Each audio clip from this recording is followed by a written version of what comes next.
This conference will now be recorded.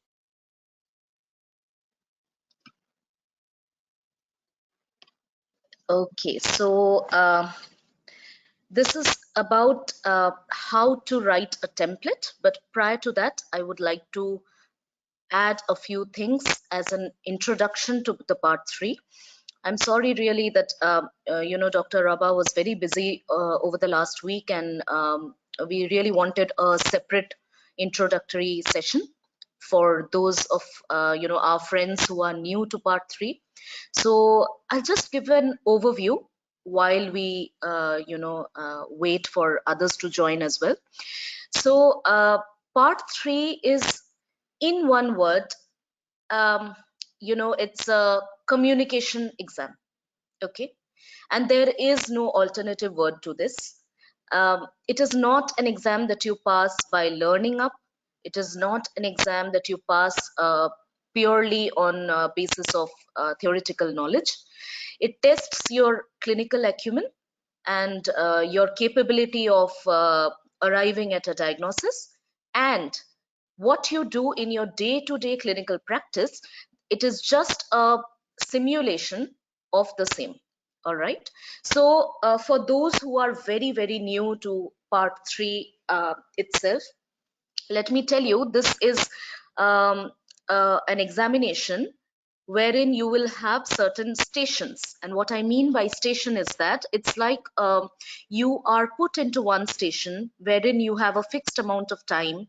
You have to finish that station and you are moved on to the other station without any gap in between.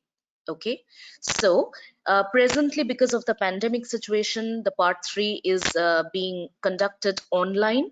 So online is very new for all of us, and initially it started as offline, of course, and it was face-to-face examination. Like, I think most of us have done a face-to-face examination whenever we passed our masters, or whenever we've done studied gynecology and obstetrics. So it is very similar to that. Now you are supposed to cover 14 stations in part 3.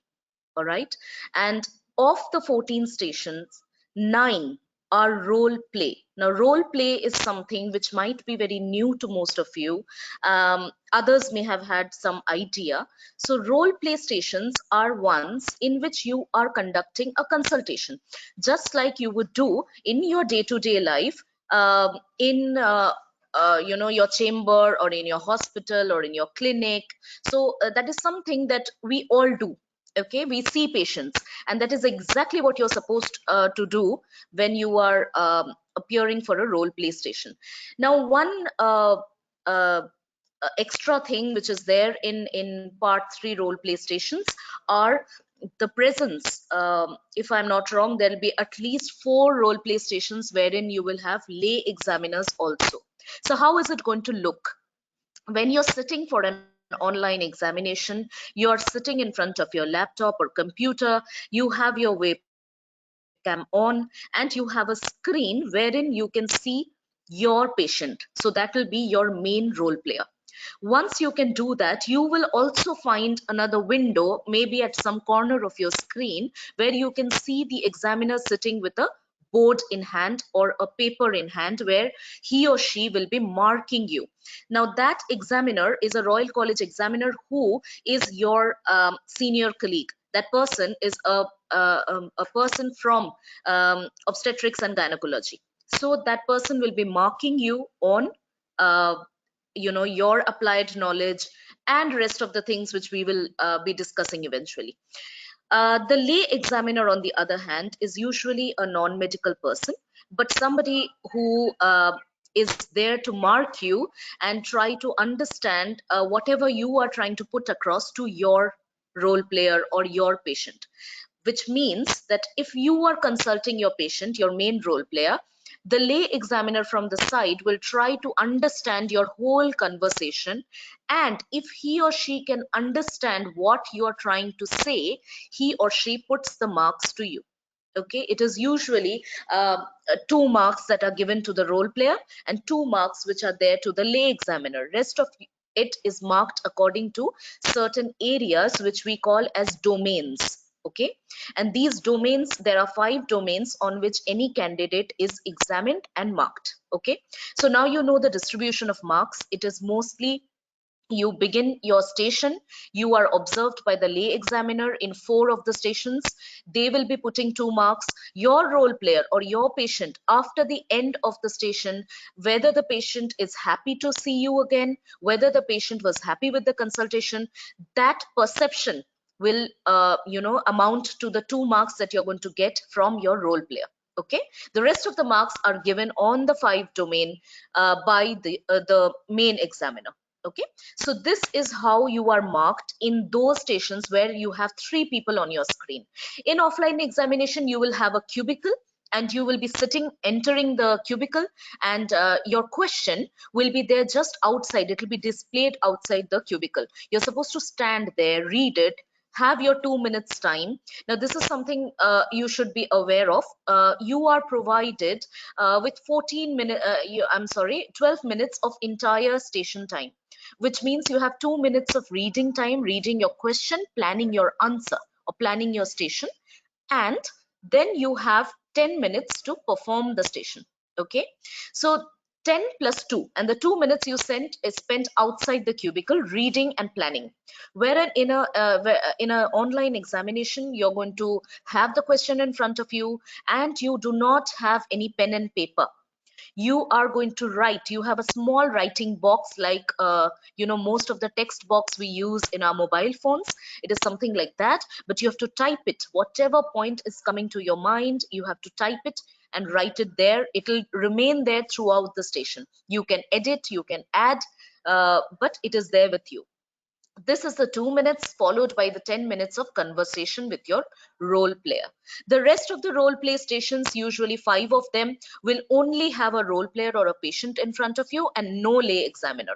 Okay, you will also have the original examiner with you in the same screen, which means you will be having the role player or the patient and one examiner only in that screen or in that cubicle if you're giving the offline exam. I believe that maybe the November exam may turn out to be offline if everything goes all right. So you have to be prepared for both. Okay. Apart from this, you will have 4 stations which are called structured discussions. Now, in most of the countries, I'm sure when you've given your exams, you have appeared for something like a viva or a viva voce. So structured discussion is a viva voce, and it is nothing but you'll be asked a series of questions on a particular case scenario by your examiner, and you have to answer them. Okay, so here you will have only one person on your screen or one person in your cubicle who is going to be your main examiner. That person is your like your senior, and that person is expecting some answers. So he or she will give you a case scenario that, okay, this patient has attended the clinic with this, and you are supposed to have an idea of your diagnosis, and you will be asked questions on the same. It may be questions on management, it may be questions on what to do next, or you've faced some complication in the OT and what you're supposed to do, or something like that. So these are simply a viva, what you're supposed to answer in a structured discussion. So that makes it 9 plus 4, 13 stations, and one station is usually the simulated colleague task. And what I mean by the simulated colleague task is that it is also a role play, but this time the role player is a medical person, and the medical person is your junior, or maybe your colleague who has just come to learn something from you. Okay, so this is more or less what we can loosely call as a teaching station. So this is one of the extra role plays that you will get in your 14 stations. So far, I hope I have been able to give you an overview of what the part 3 entails. Okay, so this is basically the 14 stations that you're going to face. Now I would like to begin. So before I do, this particular class is completely to help you how to organize your answer. As I said, part 3 is a communication examination.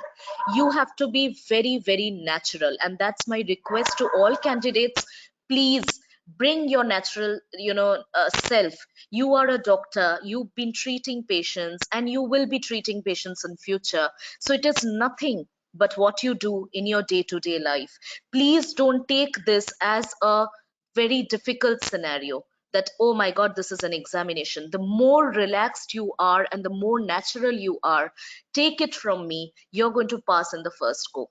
But you have to be yourself. Okay, you cannot have artificiality anywhere. Okay, so this is something that I had learned when I was approaching this, and really it works.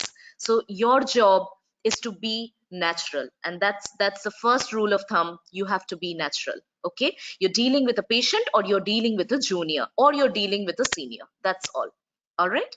So now, the first, and I think one of the most important slides of this session, please, this is one part which all of you just need to learn up.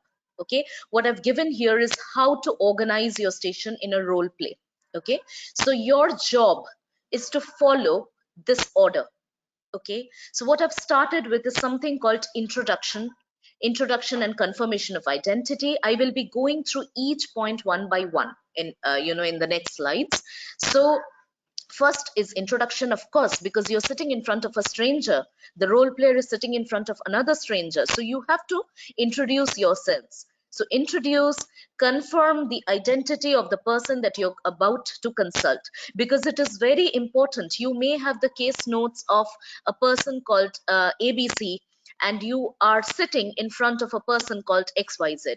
Then it's dangerous, because you are just going to make a very, very bad mistake, right? So confirmation of identity and introduction of both selves is how you begin, followed by the performer, which is why you're consulting, what the role player or your patient expects from this consultation. That is point number 3, followed by agenda making. We are going to talk about that, followed by information. So you need information in order to drive the consultation, so you need to take the information from the patient. That's it. After that, if you need to examine, then examination comes next. Then what do? You manage the patient. So in real life, how do we manage a patient? We may require some investigations, so you write or you prescribe some investigation. So that's exactly what we are going to do here, followed by the management of the patient. And the management is your treatment. That's it. So you have to this is a part of your applied knowledge, whatever you've learned over part 2, whatever you've learned in your years of training as a gynecologist or obstetrician. So that is what comes here, and then you have to close the station. So please, it's a request to have this frame in your mind whenever you are faced with those 9 to 10 role player stations. Okay, because that's the bulk of your exam. And if you start thinking of what to tell next, it becomes very difficult. Okay, because you'll be fumbling, and that is definitely not something that's going to help you. So in order to avoid fumbling, please, you should be able to, when you're speaking, you should know what comes next. So this is the order in which you should organize your station.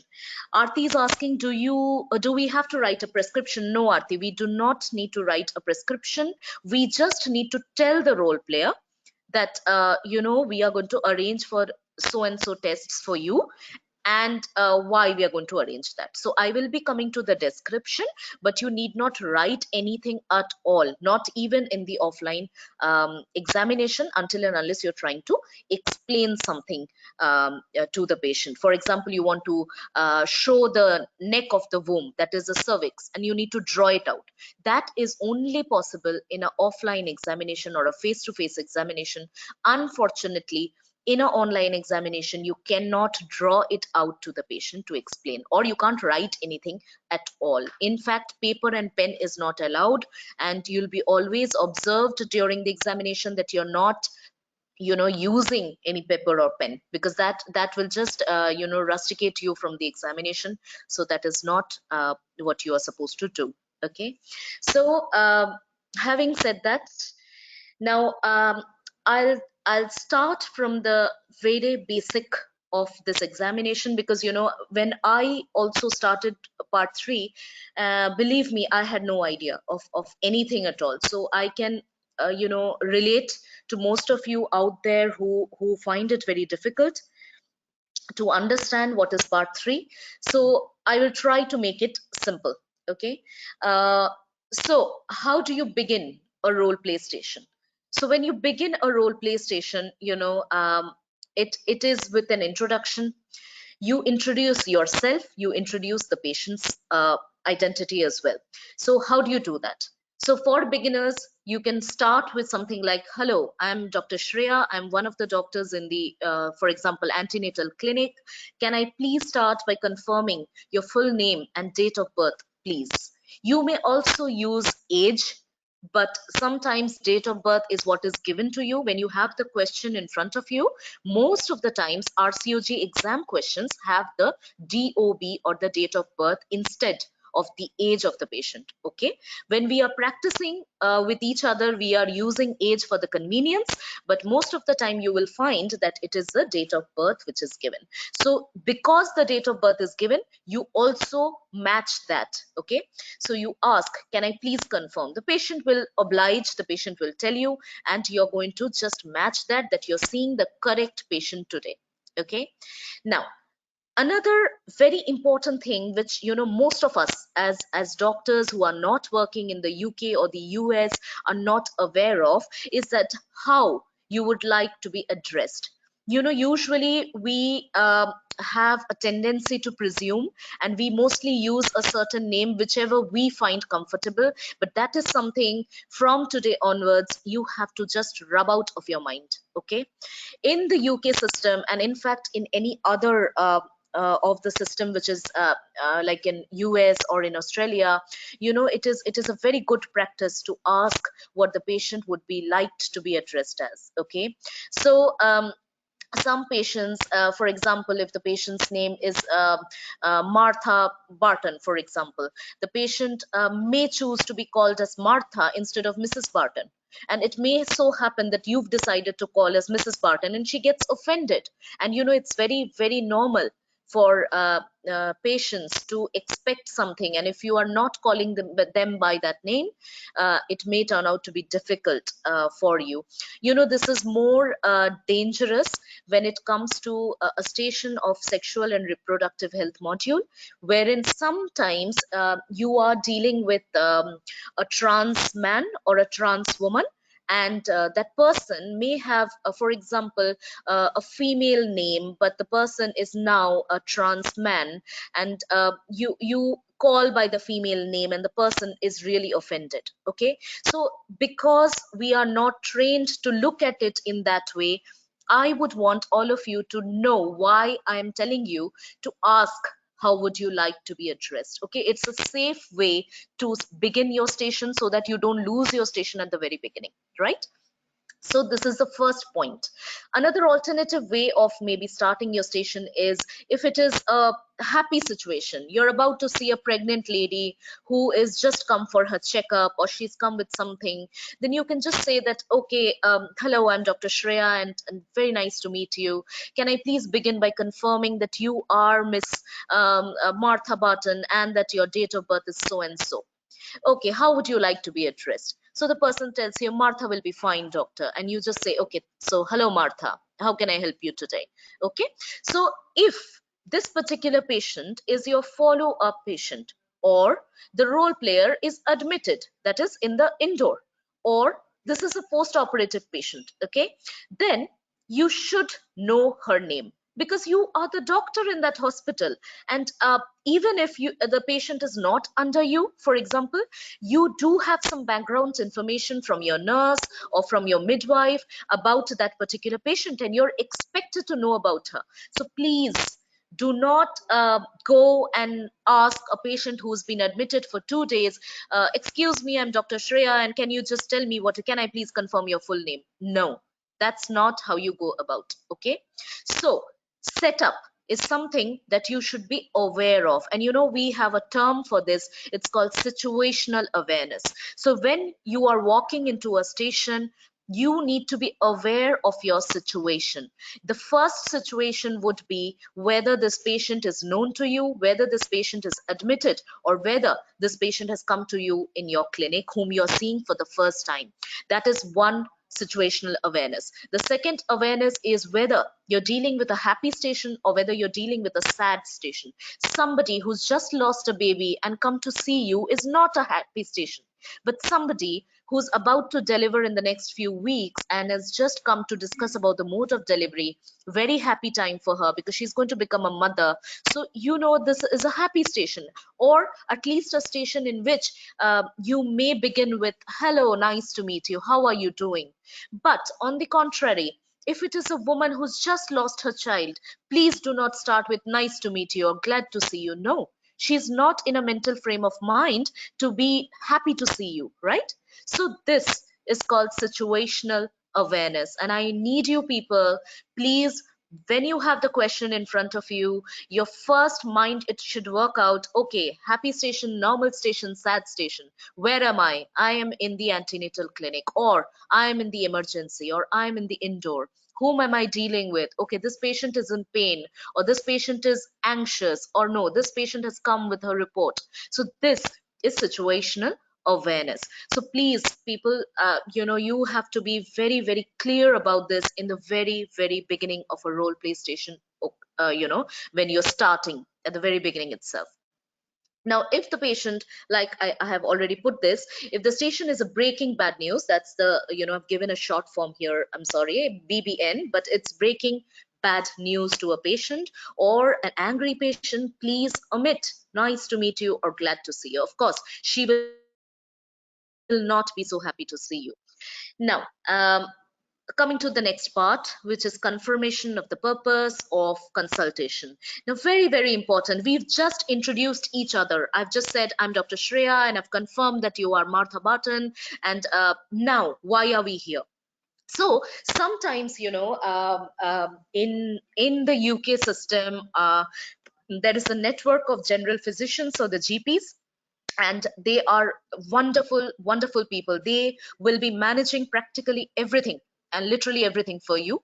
And in that system, in NHS, there's a very strong referral pathway.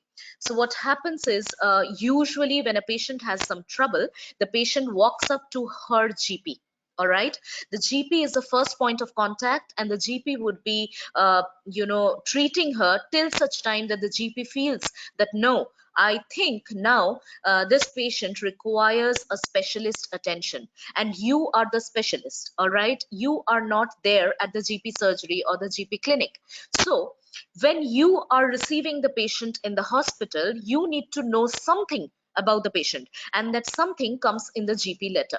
Okay, the patient will come and you will have the GP letter in your computer in front of you, or you may have a printout hard copy in front of you, wherein the GP will tell you in brief about why the GP feels it is appropriate to send this patient to you for your expert opinion. So the first purpose may be because the GP has sent the patient to you. If that is the scenario given, then you are supposed to begin something like, so you finished your introduction. It's like, I understand from your GP's letter that you're having some trouble with your water work, or you're having some trouble with bleeding. Is that right? So she'll tell you something, and then you move on. So you've declared that the purpose is because you are in trouble and you're having some problem, and you've come to me for consultation because your GP has asked you, right? So this is the purpose of consultation. Now, sometimes a patient comes to you because she's had a down screening test, or because she's had a scan, and she's come to you to discuss what is there in the report,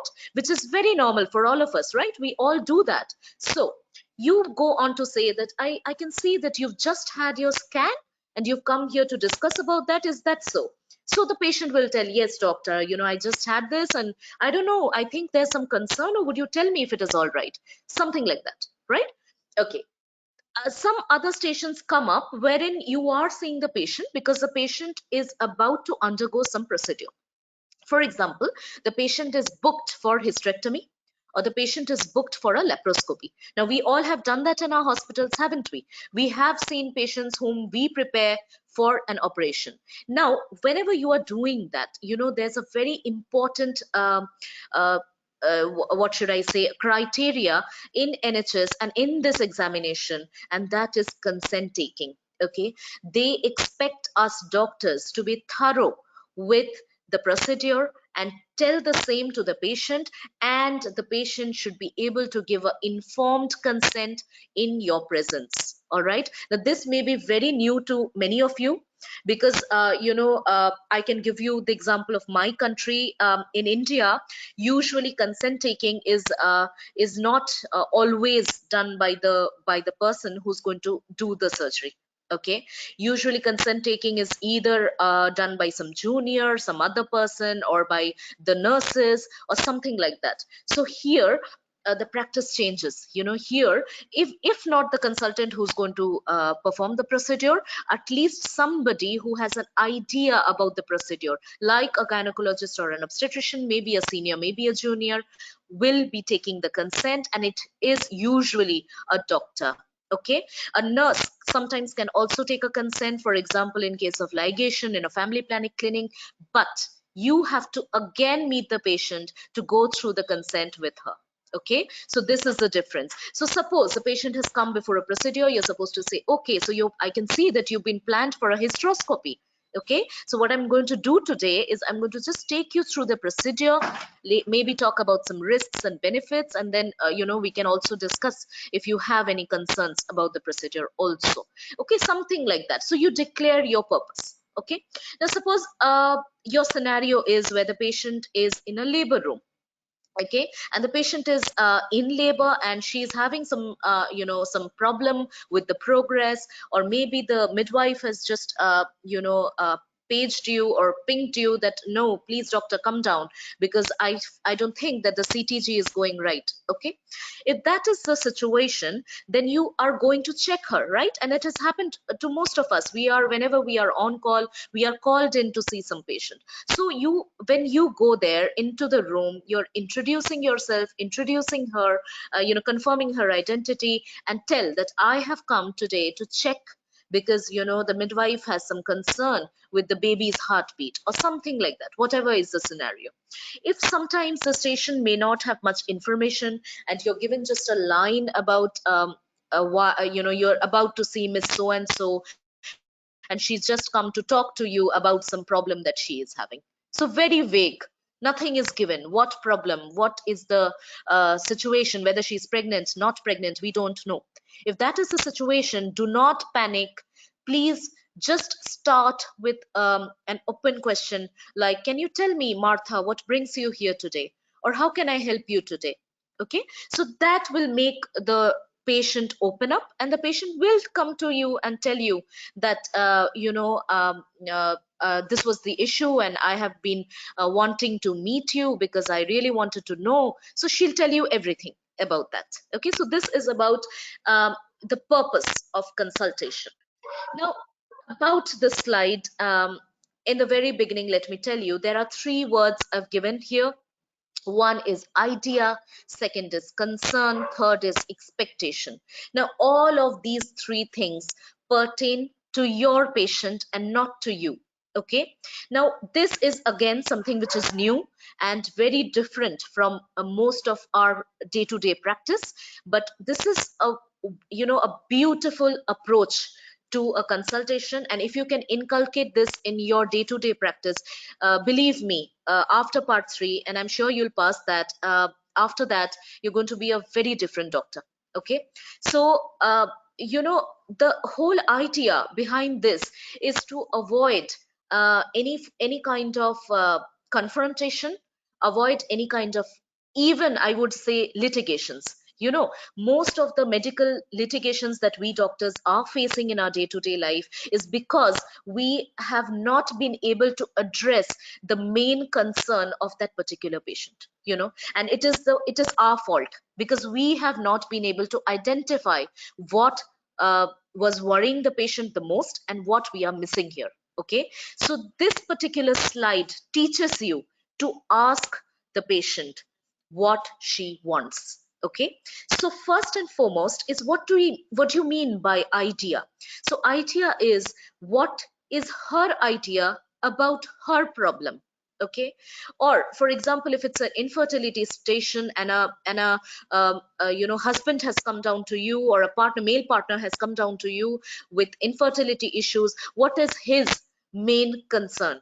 Okay, what is his idea about his problem? So you have to first elicit. For example, she has come to you with a USG report, so you need to know what is her idea about that report. Okay, so it may be that her idea says that everything is fine, and when you look at the report, you see that it's unfortunately a missed miscarriage. Okay, so this is the idea. So establish the idea of the patient before you go for anything else. I've given another example here. For example, the reason for a particular pain. If she's having pain, what is the reason for the pain? So she might come up with something like that. I've been having this pain in the lower tummy for 2 months now, and I think it's cancer. Okay, so now you know that this woman thinks she has cancer, and if you do not address that, she's not going to be happy with you. Okay, so you just have to, whatever is the situation, you have to deal with that. Okay, coming to concern. Now concern means what is bothering her the most. Okay, this is very different from idea, mind you. Okay, so suppose the idea is correct. The idea is that, okay, my baby is not there, and she knows it. She may knowing it, it's a missed miscarriage. Okay, but what is bothering her most is how you're going to take out that baby. She's bothered that she doesn't want a surgery. Okay, so you see the difference. Okay, so the concern is something that is worrying her. The idea is a mainstream idea that she has about her condition. All right, and coming to expectation, the expectation is what she's expecting from this consultation. So she, for example, is expecting that you're going to understand her problem, you're going to answer her worry, clear her doubts, and you're going to give her a solid plan of what happens next, what is her treatment. This is her expectation. Okay, so if this is her expectation and you do not address that, your station is gone. Okay, so please, this slide is important, but let me give you a tip of how to handle this slide. uh, please remember that this may not be done as I have given in this order, ABC. This may not be the third part in your when you're organizing your station. For example, you may begin with checking her idea, and you know that she knows her condition.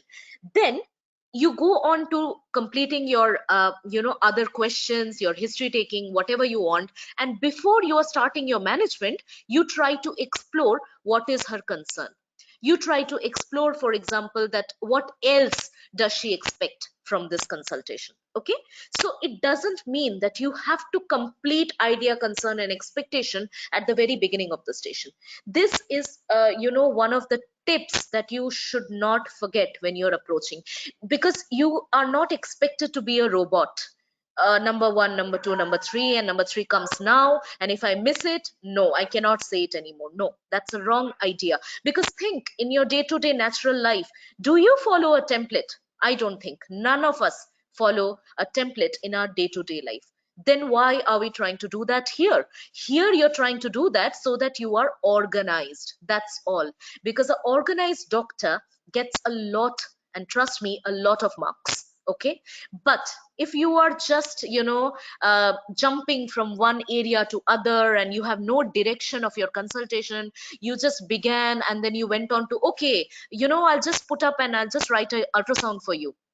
And then you come back, okay, just tell me that, do you have any allergy, or do you have any trouble with waterworks? And then you again go back, okay, then I'll just give you this pill. So you see the haphazard way the doctor is handling, and that is definitely a fail. Okay, so organization is for which reason we are having this class today. And after this class, I really expect all of you to be very, very organized in your answer. So please remember that idea, concern, and expectation is a mandatory part, but not mandatory to be done in this order, not mandatory to be done in the beginning of the station. You can flip according to your situation. All right. So this is about these three, followed by, as I was mentioning, what is agenda making. Agenda making now, I have given a rule to remember, and the first line is the line which is, I think, the most important thing you need to put in your mind. That is, this agenda is not your agenda. Then whose agenda is this? Of course, it's the patient's agenda. Okay, now how do you make an agenda for the patient?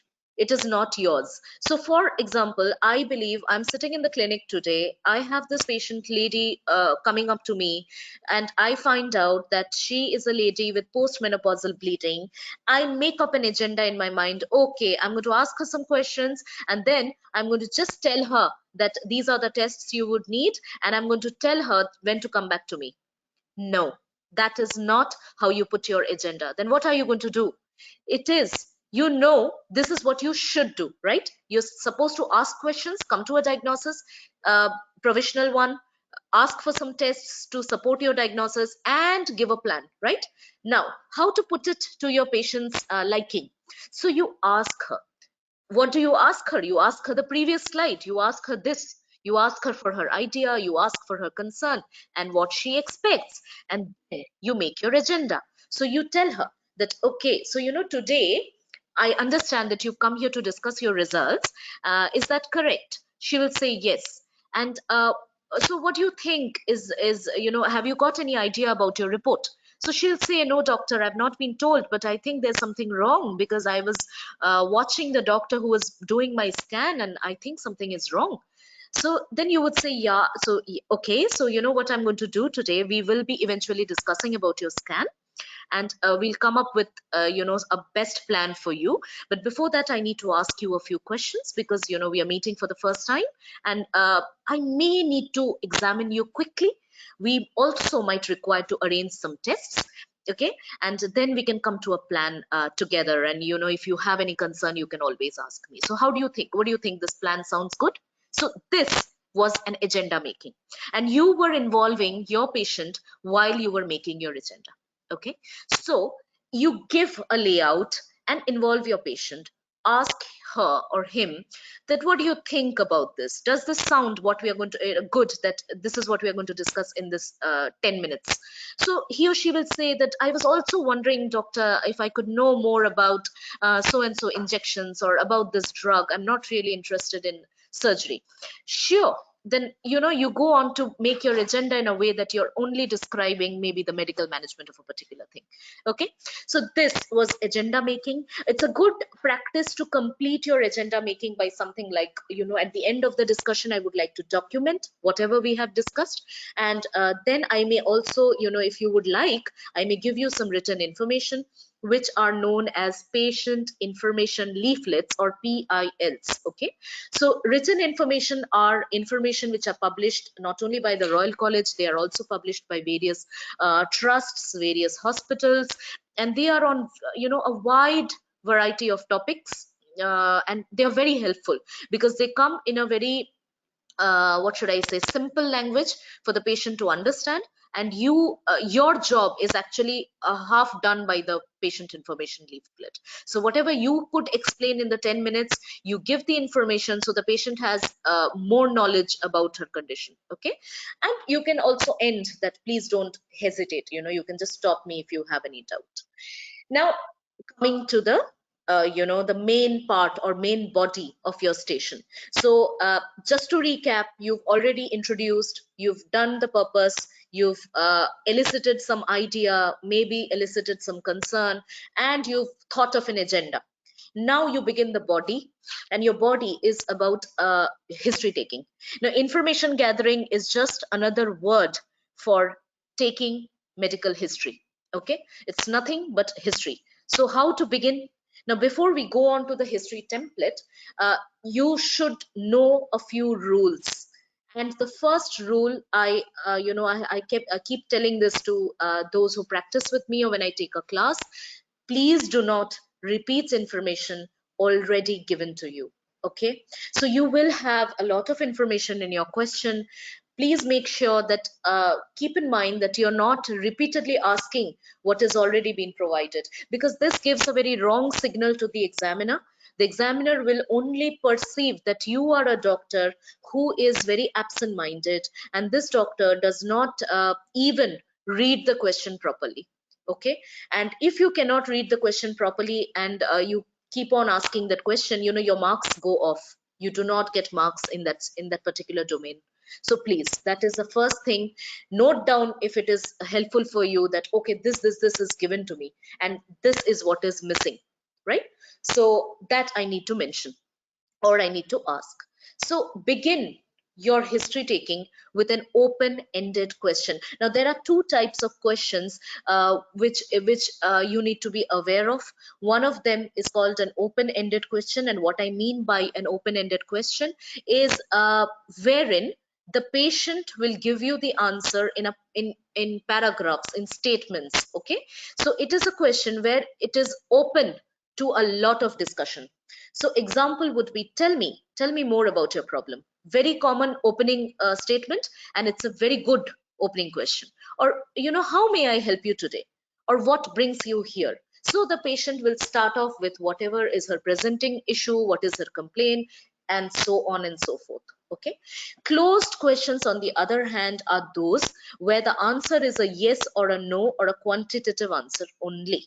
Okay, so for example, if I ask that do you have diabetes, then either it is a yes or a no or a I don't know, whatever be it. So this is a closed question. There cannot be more description to it. If you just say that for example, you're just asking that, okay, so you're rushing to the toilet for 10 times daily, is that right? I have it written here. She'll just tell you yes or no. Okay, so these are closed questions. Never begin with a closed question. Okay, always begin with, tell me more about your problem. Okay, now be aware, while you're taking history, be aware of any hint in the patient's history itself. There are two types of hint that a role player or a patient will give you. One is called a verbal cue, another is called a non-verbal cue. What I mean by a verbal cue is when it is explicitly told to you. So the patient is giving you the history and giving you the hint. So she's telling you that, actually, I have been having this bleeding for a long time now. And my sister and my mother both had womb cancer. So, I'm really worried now that this bleeding, do you think, doctor, that I have cancer? So this is a verbal cue. And you know what's this cue about?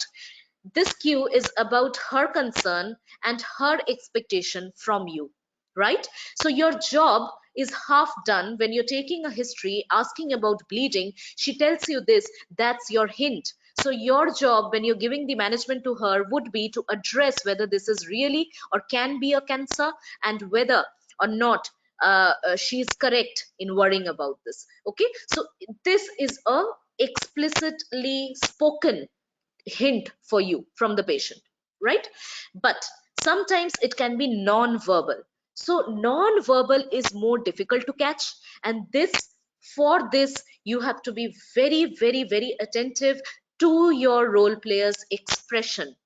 Please look at her expressions, look at the way she is behaving with you, look at how she is sitting, whether she is very tensed, whether she is relaxed, whether she is not interested to talk to you, whether she is trying to hide something. So these are non-verbal cues, and of course these are more difficult because here the patient is not telling you anything. But trust me here, for those who are new to this part 3, the role players, they are professionals, and they are professionals, actors and actresses, and their job is acting.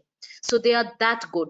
So if they can fake a labor pain, they can fake a breakdown, a nervous breakdown, they can fake a angry patient or something like that. So you will be able to find a lot of expression in the role player. So please be attentive, grasp if the role player doesn't seem happy, if the role player is about to cry or is upset, please grasp that and address that. Okay, Now, I've given an example again. If the patient looks like she's avoiding eye contact with you, she's trying to avoid your question, usually this kind of a role player you will find in a domestic violence station. You may also find in stations where the role players are not going to be very open about it. They just want to hide it. For example, in case of female genital mutilation or an FGM station. So these are hidden agenda stations. There are hidden logic in that station, and if you miss it from the non-verbal cue of the patient, then the station is gone. So just check if the patient is very restless. Is she crying? Is she upset about something? She's not really answering much, she's not talking much to you, so that may be an indication of a very poor mental health. She may be depressed, she may be having some mental health issue like schizophrenia. So please be aware. Okay, this is nothing to be frightened of. Just imagine a real life patient in front of you. Okay, then things will become much more easier. Okay, so these are non-verbal cues. Now I have just given a star mark at the end here because I need you to make a note of this. And please, everyone, make a note that if your role player, if your patient is visibly in distress, in pain, please stop your information gathering then and there. Okay, so for example, you will have and there are RCOG videos also to get a better idea. You will have patients who are having a contraction, and you're trying to counsel about her mode of delivery, maybe trying to counsel for a forceps or something like that, and she fakes a contraction right then and there. Please do not continue talking. Respect the fact that she is in pain, and you should not be going on bombarding her with questions after questions, because she'll have it find it difficult to talk to you. Okay, that is just on human grounds. So please, if you see that somebody is in distress, for example, sometimes case scenarios come that you are dealing with a rupture ectopic, come to you in emergency with an acute abdomen. So please do not expect the patient to be giving you a rapid answer. So what are you going to do? What you do normally, you will provide her with some pain relief, make her comfortable, stop asking questions till her contractions pass, give her some help, and then if she is comfortable, continue with your questions. This is you know nothing great. It is just goes on to show how good a doctor you can be. And I think it's something which all of us target, don't we? And we are all wanting the good of our patients. So this is exactly that. It's nothing to be afraid of. Okay, so coming to the main part of information gathering. Now this, for those who've done stations with me, I have told them that do not take up more than 3 minutes in history taking. Now you must be wondering that, oh, Dr. Shreya has been going on telling us so much about the first 4 slides. When are we going to finish that, and when are we going to finish 3 minutes of history taking? Now let me tell you, all of the slides which I mentioned so far can be done in 1 minute, and trust me, it can be done in 1 minute. Okay, and just if you are natural, you can finish it off in 1 minute. So when you practice, if you start practicing in form of a consultation with yourself or with your study partner, you will see, if you are fluent enough and don't stop to think about what I should tell next, you will see you finish your confirmation of identity. You finish speaking about the purpose of consultation in 20 seconds flat. Then you can move on to so you've come today we'll be discussing about this. Is there anything else you would like to discuss as your agenda, if you want to make the agenda there? Also, by saying the same line, you are also moving on to eliciting her idea, expectation, her concerns also in the same question. Okay, so just asking a well formed statement, which will it will take up another 10 seconds. You are going to combine idea, concern, expectation with your agenda making. Okay, and trust me, it can be done in 1 minute flat, and even less than that. Okay, now you are left with another 9 minutes. So your history taking should not exceed another 3 minutes. Now, how to manage time in that 3 minutes? Because sometimes you spend around 6 to 7 minutes of your station only on history taking, and history taking is only 2 marks. So imagine you are losing the marks of your role player, the marks from your examiner, the marks on the applied knowledge and other domains, because you are spending 6 minutes on 2 marks, and 2 marks is not going to help you to pass. So you can cut down on history taking, whatever is not relevant. But that's it, whatever is not relevant. Relevant history needs to be taken. Okay, so my purpose of putting this slide is so that you can quickly revise. This is something we've been learning from our bachelor days, and this is something you have to learn up, and there is no other way. So once you have this learned up, you don't have to spend time. Okay, so I finished asking obstetric history, what next? Should I ask about social? Should I ask about family? No, you follow this template, learn it up. So I will ask about present complaint, then I'll move on to obs, then I'll move on to gynae, then medical, surgical, family, social. Okay, if you have this in your mind, trust me, you can finish it in 3 minutes, right? So this is about just a revision of the headings. Now I've put an extensive discussion on a few of the history taking headings, and I've tried to touch all, but few I have spoken, I'll be speaking more than the others. And this is because I won't have another class with particularly those who are in the long course. I'm not going to have another class for describing what is there for each module. Okay, I will try to put in a slide before each module so that you know what is special about that module, but this is the class where you should have a fair idea. Okay, so for example, you are dealing with an obstetric station. Okay, obstetric station will have more weightage on obstetric history, of course, and there we are dealing with 3 areas. One is present pregnancy, one is past pregnancy, another is future pregnancy plans. Okay, so this should be very clear in your mind when you're walking into that cubicle or getting into a station. Okay, if from the question this is an ob station for me, in the history I have to ask her these 3 things. So let's begin with present pregnancy. Present pregnancy, the very details would be any complaint. If whatever is her complaint, you ask for the details. If the complaint is I'm having some pain, ask for the details. I'm having bleeding, ask for that. Okay, if it is a first pregnancy and it is early, that is the patient has come to you in her first trimester itself, you may want to know if it is a planned or an unplanned pregnancy. Now please use your common sense here. Do not ask about a planned or an unplanned pregnancy to somebody who is in her term, because it doesn't matter really, does it? But if it is a first trimester, a planned or an unplanned matters, because if the patient chooses not to continue, then that's her choice and that is your station.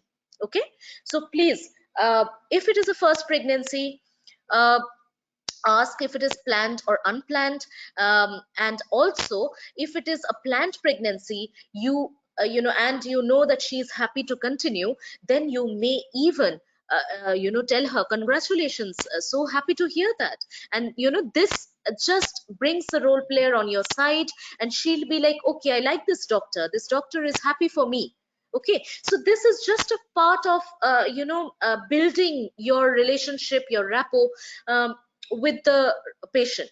And a patient who likes her doctor would be happy to mark her also. So your job in the station would be to make sure that your patient is not having any grievance towards you. Okay, so please, if you think that this is a welcome pregnancy, the first one, and it's a planned pregnancy, wow, congratulations, I'm so happy to hear that. And she will say thank you, doctor, so much, whatever. So you can then go on to ask how the pregnancy has been so far. Okay, so far can be she's coming to you at 12 weeks, so she's spent only 1 trimester. If she's come to you in her 3rd trimester, then you may as well ask, so how has it been so far? So you are asking her about her 1st, 2nd and 3rd trimester so far. Okay, so it's an open question. The lady will tell you if there's any problem. All right. Also, make sure that you're asking the well-being of both the mother and the baby. Okay. So sometimes some concerns may come up in the Down syndrome screening. It may be that the Down syndrome screening is positive, and that means the baby may not do well. So that is the baby's well-being. If the baby had not been moving well, or the baby was undergoing serial growth scans, then that is the well-being of the baby. If the mother has developed sugar, or the mother has developed a high blood pressure, then you're supposed to ask about the well-being of the mother. So how the pregnancy has been so far is a general question for a pregnant lady, and she'll tell you the positive findings. Okay. Now there are some points which you have to elicit from her. For example, what is important whenever you have to arrive at your diagnosis is you would like to know the status of her booking blood. For example, you would like to know the status of serology. Okay, so if the serology had been positive for syphilis, you never know. So you should be aware of that. If it is positive for HIV, then you're dealing with a HIV positive mom who is having some other trouble. Dating scan. So if your station is a large for gestational age or a small for gestational age, your dating scan becomes very, very important. Down syndrome screening, on the other hand, of course you have to be aware whether she's been screened or not. Now, another thing for those who are newcomers, we are in a habit of having different names for the anomaly scan. Some doctors like to call it the anomaly scan. Some doctors may call it as level 2 scan or whatever. We have some medical terms for this particular scan. Please be aware this is a medical jargon and we are not going to be using this. So what are we going to use instead? You're going to ask about a 20-week scan. Okay, so this is something might be new for most of you. So booking bloods are the blood tests which the patient does whenever she is coming for her booking visit, and she is advised usually at her midwife's place or her GP itself. Okay, she need not come to you for the booking blood until and unless she is booking with you at the hospital. Okay, so this is an idea that you need to keep. Dating scan, Down syndrome screening is routinely done in UK, so very important, and 20-week scan, because these are the status you need to know in a pregnant lady. Okay. Now, if it is an early pregnancy, one extra thing you need to ask is whether she is taking folic acid uh, regularly or not, whether so far she had any spotting or bleeding, any pain, whether she's been feeling sick or she's throwing up. Now, please mark my language. Now, I have been not using the word nausea. I have not used the word vomiting. Instead, I have used words like feeling sick and throwing up. Now, these are certain words, certain phrases, which unfortunately you have to note down, and please practice more with your study partner or when you are speaking and practicing stations so that it comes spontaneously to you. Okay, so this is something you ask in early pregnancy. Now, suppose the lady has come to you in late pregnancy, then do you think it is appropriate to ask about throwing up? No, it is not appropriate to ask about morning sickness, not appropriate to ask about folic acid. Then in late pregnancy, what is more appropriate is baby movements. So you ask about baby kicks, and here, what I will tell you next is something, again, most of us doctors, if you are not based in the UK and not been practicing there, it doesn't come naturally to us. So this is something I would like to tell you. Ask for if the lady has named her baby, she may be 35 weeks, but know this, that most of the women by that time they know whether it's a boy or girl and they're happy about it, and most of them have named their child. Okay, so it's just a wonderful way of communicating. And if you can ask that, have you named your baby, and she is just happily smiling and telling, yes, I've just named my baby and it's Sarah or it's Jack, then henceforth, whenever you are referring to the baby, make sure that you're using the baby's name. Okay, now here is something which you have to keep in your mind. Even though for us doctors it is a fetus, okay, for the woman it's a baby and it's her baby, and for the woman it is Sarah or it is Jack. Okay, for you it may be a fetus. So please remove this this blockage from your mind, and ask her, okay, so have you named? Yes, I've named. Okay, so how have you been feeling? Sarah's kicks, or Sarah is moving well. Okay, so you see how I used the name to ask her a question. Here the role player will be on your side. She'll be very happy that you're giving so much of importance to her pregnancy and her baby. Okay, so this is a approach. Now, I've been, just like I have been telling you so much about history taking, etc. Please make sure that you do not go on asking continuously. Okay, make sure you give pauses, stop in between, even in your history taking. Okay, because if you do not involve your role player, and it sounds like you are just like a robot going on asking, okay, obstetric history done, tell me about your menses, tell me about your family, tell me about your social habits. No, nobody likes that kind of a doctor. Okay, so converse, stop in between. Now, if you are wanting to ask about past pregnancy, then you should ask that, so may I know, have you been pregnant before? So she'll say, yes, I have got two lovely kids at home. So, okay, so can you tell me how did you deliver that time? Do not use the word mode of delivery. That is something which, we are using in medical terms, but it is better to ask about how did you deliver. Once she tells you about how she delivered, you may go on to ask that, did you face any problem after delivery? Was there any complication during the pregnancy, or the doctor had raised any concern during your pregnancy, etc., etc. So in one or two lines, you can ask her about her past pregnancy.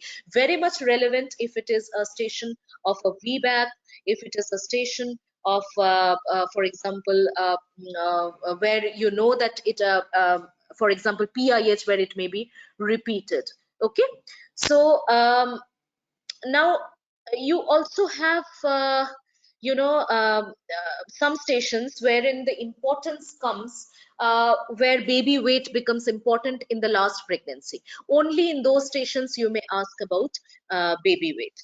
For example, if you are dealing with somebody who's had a problem with the sphincter, somebody who's having some trouble after delivery, with some bladder symptoms or bowel symptoms, so you may want to ask about the baby's weight. Or if you think that you're dealing with a macrosomia, you may ask about the last pregnancy baby weight, if it was a vaginal delivery, etc. So please relate this, and you may ask according to your station.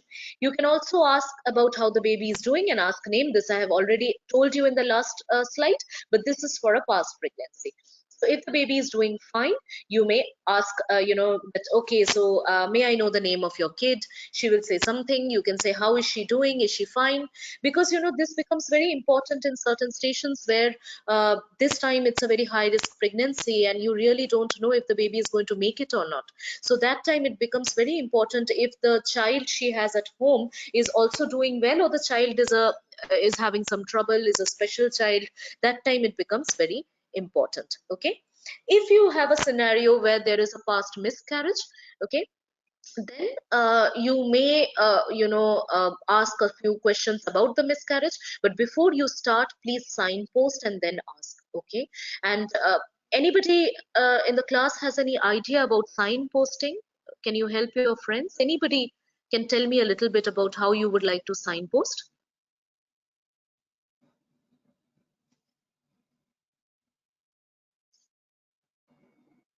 Dr. Anybody? Shah, can I? Yes, please. So how do you signpost? It's like a warning shot to Yes. make person uh, think that you are going to discuss something which can be intrusive or which can be sensitive. So she Yes. gets And prepared for what that do you think? What do you think about past miscarriage? Why am I asking you to signpost in a past miscarriage? because she might have a bad experience with that. She might have some mental issues after that. Yes, very true. So this is something. Thank you so much, Dr. Javeria. This is something which I wanted, all of you to appreciate here. That how to remember to signpost, because most of us, in the heat of the exam, we tend to forget, and we are just rushing to finish the history, right? So please stop when you have certain things, as Dr. Javeria very correctly said, that certain things which may be intrusive, like you're about to ask and you have to ask about sexual history, certain things which are not very comfortable for the patient to speak about, or she had a traumatic experience like a previous childbirth where she had a very bad tear and it was a very difficult forceps, and perhaps she lost the baby or the baby was not doing well, or she had recurrent miscarriage for all you know. So these can be very traumatic experience for the patient. All right, and I would request you not to overlook that, because if you overlook that, you lose out marks on communication with the patient. Okay, so signposting is when you are giving a label or a shot, warning shot, before you ask a question. So here, more than a warning shot, it is you are preparing the patient for the questions that are about to come. So how are you preparing? For example, if she tells, yes, I had a miscarriage, then you may say that, okay, I'm so sorry to be asking you questions on that, bringing back bad memories, but then unfortunately I do need this information to be able to help you. So may I know how far in the pregnancy you were at that point of time? She'll say, okay, I was about 2 months. So was there any complication? How did the miscarriage go about? Were you given some tablets, or were you given, some surgery was done on you? So this, the patient will take it very well. But if you just frankly, she tells you, I had a miscarriage, and say, okay, how many months it was in the miscarriage, and was it surgical, was it medical? It sounds very rude. Okay, because it might be a very traumatic experience for her. She might have been wanting a baby and not getting one. Okay, so this is about signposting. Now this you will come across in many of the slides that I'm going to tell you next. So please be aware of the word of signposting, and this nobody, you don't have to verbally say, but just be aware of the stations where you need to signpost before you ask certain questions. Okay, about future pregnancy also, again, future pregnancy plans are important. Like I had already said, that in a few particular stations like VBAC station, because you suppose a patient has come to you to ask about, doctor, I'm just 36 weeks and everything has been so fine. I've just been sent by the GP because I wanted to discuss about how and where I'm going to deliver. So she has come to you because she is a post cesarean, and she's come to discuss about how she is going to deliver. So you will have options for her, right? And your options would be elective repeat cesarean section. Your options would be a vaginal birth after cesarean. So if she is somebody who wants more children, and or she's unsure whether she wants more children, which one do you think would be more appropriate when you counsel her? Do you think it is appropriate to counsel her about VBAC, or what do you think? It is appropriate to counsel her about elective repeat cesarean if she's looking for more children?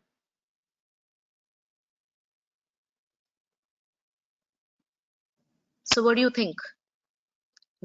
Yes, so VBAC. Yes, yes. So I would, say whenever you have the station, just see that, okay, I'm dealing with a VBAC, or I'm dealing with a external cephalic version, or I'm dealing with a breach. So I have to know, because I cannot offer cesarean right away to somebody who's planning to have 4 kids next. Okay, because I'm going to increase her obstetric morbidity, and I don't want that for her. That's not the best plan for her. So if she's a post cesarean, the last cesarean was unavoidable, it has been done, and now you need to counsel her, please do not forget to ask about her future pregnancy plan. And believe me or not, this is something which slips out of your mind. So please take a note. There are some stations wherein future pregnancy becomes important. It's easier when you are dealing with an obs station, more difficult when you're dealing with a gynae station. Sorry, yeah. So in a gynae station, it may be a urogynecology station. Somebody suffering from a stress urinary incontinence wants a surgery, also wants more kids. Okay, so difficult time for you. Somebody with a lot of bleeding but looking for fertility. Okay, somebody wherein you would rather suggest hysterectomy, but you see that the patient wants more kids, wants to retain the uterus, then you have to start thinking otherwise. Okay, so these are certain examples wherein you have to ask about future pregnancy. Now, there may be a scenario where you might have something where a patient says that this was not planned. I just came to know that I'm pregnant. Now, there are some questions I've put forward here. And why I want you to understand these questions very important is because you may actually miss a hidden agenda if you do not ask about this. Okay. And what kind of hidden agenda? Whenever there is an unplanned pregnancy, think that this patient had not used a reliable contraception. Think that this patient may have some social issues for which she's come down with an unplanned pregnancy. It might be that she is someone who is being abused. She may be a teenage, somebody who's just studying and is not aware, and wouldn't it is going to just be very difficult for her if she has a full term pregnancy at this age. All right, so please, if it is unplanned pregnancy, try to get out more details out of it. And what is it? Ask the patient. So you just said that it is unplanned, so what are your thoughts about the pregnancy? So she'll say that it's okay, doctor, I think it's fine to continue. I just thought that I was not ready for a kid right now, but it's fine. I think I talked to my partner and we both are fine with it. So that there is no hidden agenda, right? But if she is unsure and she's not really happy about the pregnancy, she's very stressed out, please also ask about the partner's reaction. Because sometimes, these may be that the partner is abusing the woman. And when the partner comes to know that there has been a pregnancy, the partner may actually force that, yes, I want a kid. So the woman may not be ready. But there may be some kind of an abuse hidden here. So ask about the partner's reaction also. Obviously, it is evident that there has been either a failure of contraception or she has never used a contraception. So this is a good time to ask about contraception and also advise or put in the contraception clinic here. Okay. You may also ask this question much before, that are you happy to continue with this pregnancy? If the answer is a yes, your job is done. You need to not have any other trouble anywhere. Okay. But if she's not happy to continue, she's doubtful, unsure, please make sure that you are addressing this particular area of unplanned pregnancy. All right. And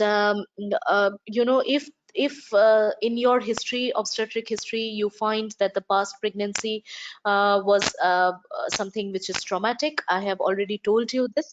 You can use this statement, something like, I'm sorry, I don't want to bring back painful memories, but then it is important for me to understand. So it may be a stillbirth, it may be a recurrent miscarriage. So you need to have a lot of empathy here, right? So we that was all I had thought of in the obstetric history. Regarding gynecological history, this is not exhaustive. So you are always welcome to add things here whenever you are faced with a station. Please use your own knowledge and your own approach for this. So last menstrual period, it's very, very, very important, and I cannot stop saying very important in most gynae stations. Because most of the time, if you forget to ask the last menstrual period, maybe the patient is about to go in for a surgery, maybe the patient is pregnant and you're about to give some drug. So you have to ask about the last menstrual period in a reproductive age group. Okay. If the patient has come to you with an abnormal uterine bleeding, what are the points that you need to touch? And this, I would suggest, it is wise to just take a note and learn it up. Frankly, just learn it up. So whenever you have a station of AUB, you learn it up, you will be touching every point. So what do you learn? You learn, in general, you may ask if your periods were regular, irregular. Probably it will be irregular, or it may be regular and heavy, whatever is the situation.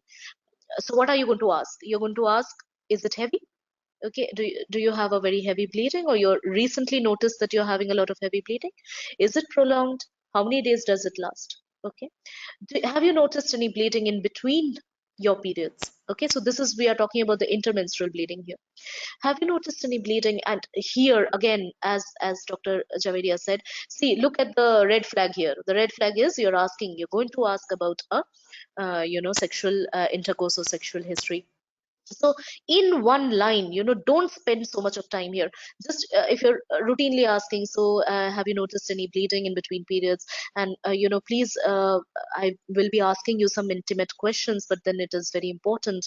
All right, so she'll say, yes doctor, go ahead, and you can just say that, have you noticed any bleeding after sex, or anything of that sort? Is sex very painful, or is the periods very painful, something like that. So if you're asking any question of dyspareunia, if you're asking a question of postcoital bleeding, again, signpost. It's good practice to signpost. Patient is ready and the patient gives you marks. Okay. Painful periods again will give you a fair idea about what dysmenorrhea, dyspareunia. This is actually for your diagnosis. Smears is very, very, very important. In many of the countries, we do not have a national cervical smear, or any policy to perform cervical smear as such. But because UK is full-fledgedly, they are performing smears, and now they are doing actually HPV testing. So be aware that this becomes very important, because you are giving their exam and they expect their doctors to ask about smear. So you cannot omit smear in a gynecological history. Okay. In obstetric history, if you're taking gynecology history in an obstetric station, you may ask about smear if it is a case of antepartum hemorrhage or a case of spotting. Okay. Why so? Because that becomes a safety point. Of course, you'd never know if she had a high grade smear and it has turned out to be early cervical cancer in pregnancy this time. So if the patient has come with the history of bleeding, you may as well ask about what was the status of her last smear. Okay. Otherwise, I would suggest, please omit asking smear in an obstation otherwise. Okay. Because you're going to only lose out on important time. Fine. Now, whatever I have given here, everything need not be asked when it is an obstation. So you need to choose as to how much you need to ask. For example, early pregnancy, this becomes important. If it is a small for gestational age or large for gestational age, irregularity of period becomes important. So if you can follow the pattern that I'm trying to show you here, then it'll be very easy to understand how much you need to ask and how much you need to omit. Okay. Now, somebody, you think it's an early pregnancy complication, or it's a miscarriage, or it's an ectopic, then in that station, STI PID is important. Somebody who's come to you with postcoital bleeding, young woman, STI PID important. In infertility, also STI PID important. So you get the idea what I'm trying to tell you, that please, everyone, just use your applied knowledge, and I'm sure that you'll be able to succeed in this. Okay. How much you are supposed to ask. Okay. Contraception is a good practice to ask, but choose to omit this in certain stations.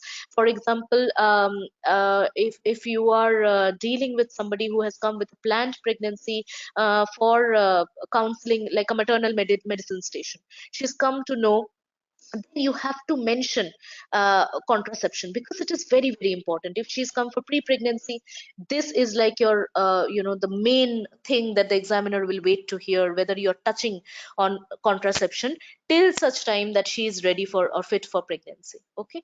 But if it is some other station, like you're dealing with a macrosomia station, no, you may omit this until and unless you're discussing about her delivery plan.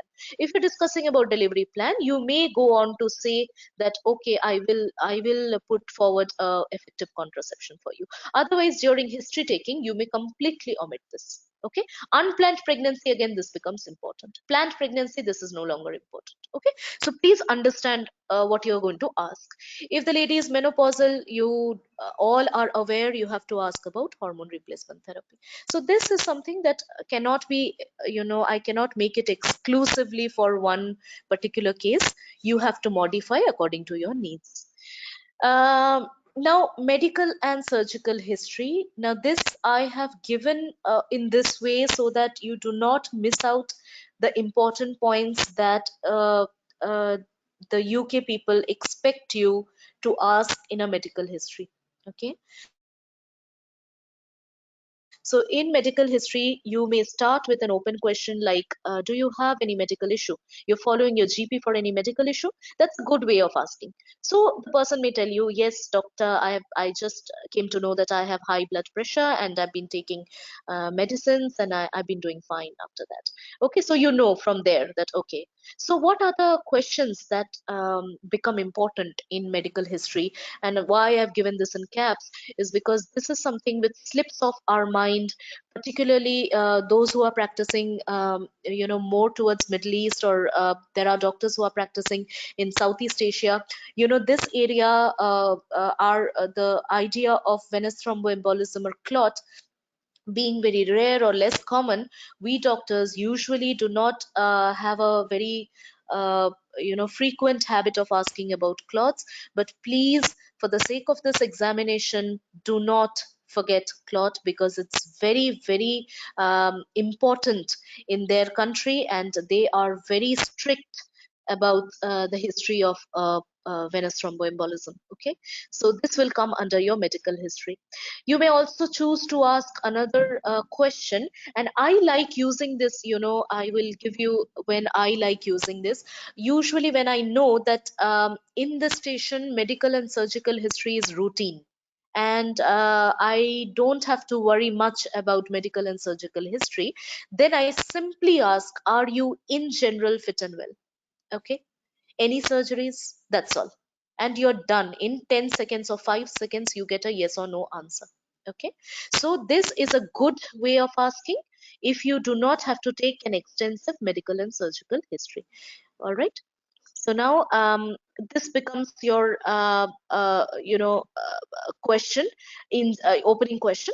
Apart from that, you may ask about allergy in medical history itself. You need not have to separately ask about drugs and allergy. You can just ask about allergy. Now, I have noted certain candidates and friends here who, while doing stations with me, sometimes they ask, that do you have any allergy to drugs? Now, please, it may not be drugs alone. All right, it may be food allergy, for all you know. It may be allergy to some material, and you are supposed to be aware of that. Okay, if it is allergy to latex, you're supposed to be aware of that. All right, so please do not specify it as a drug allergy.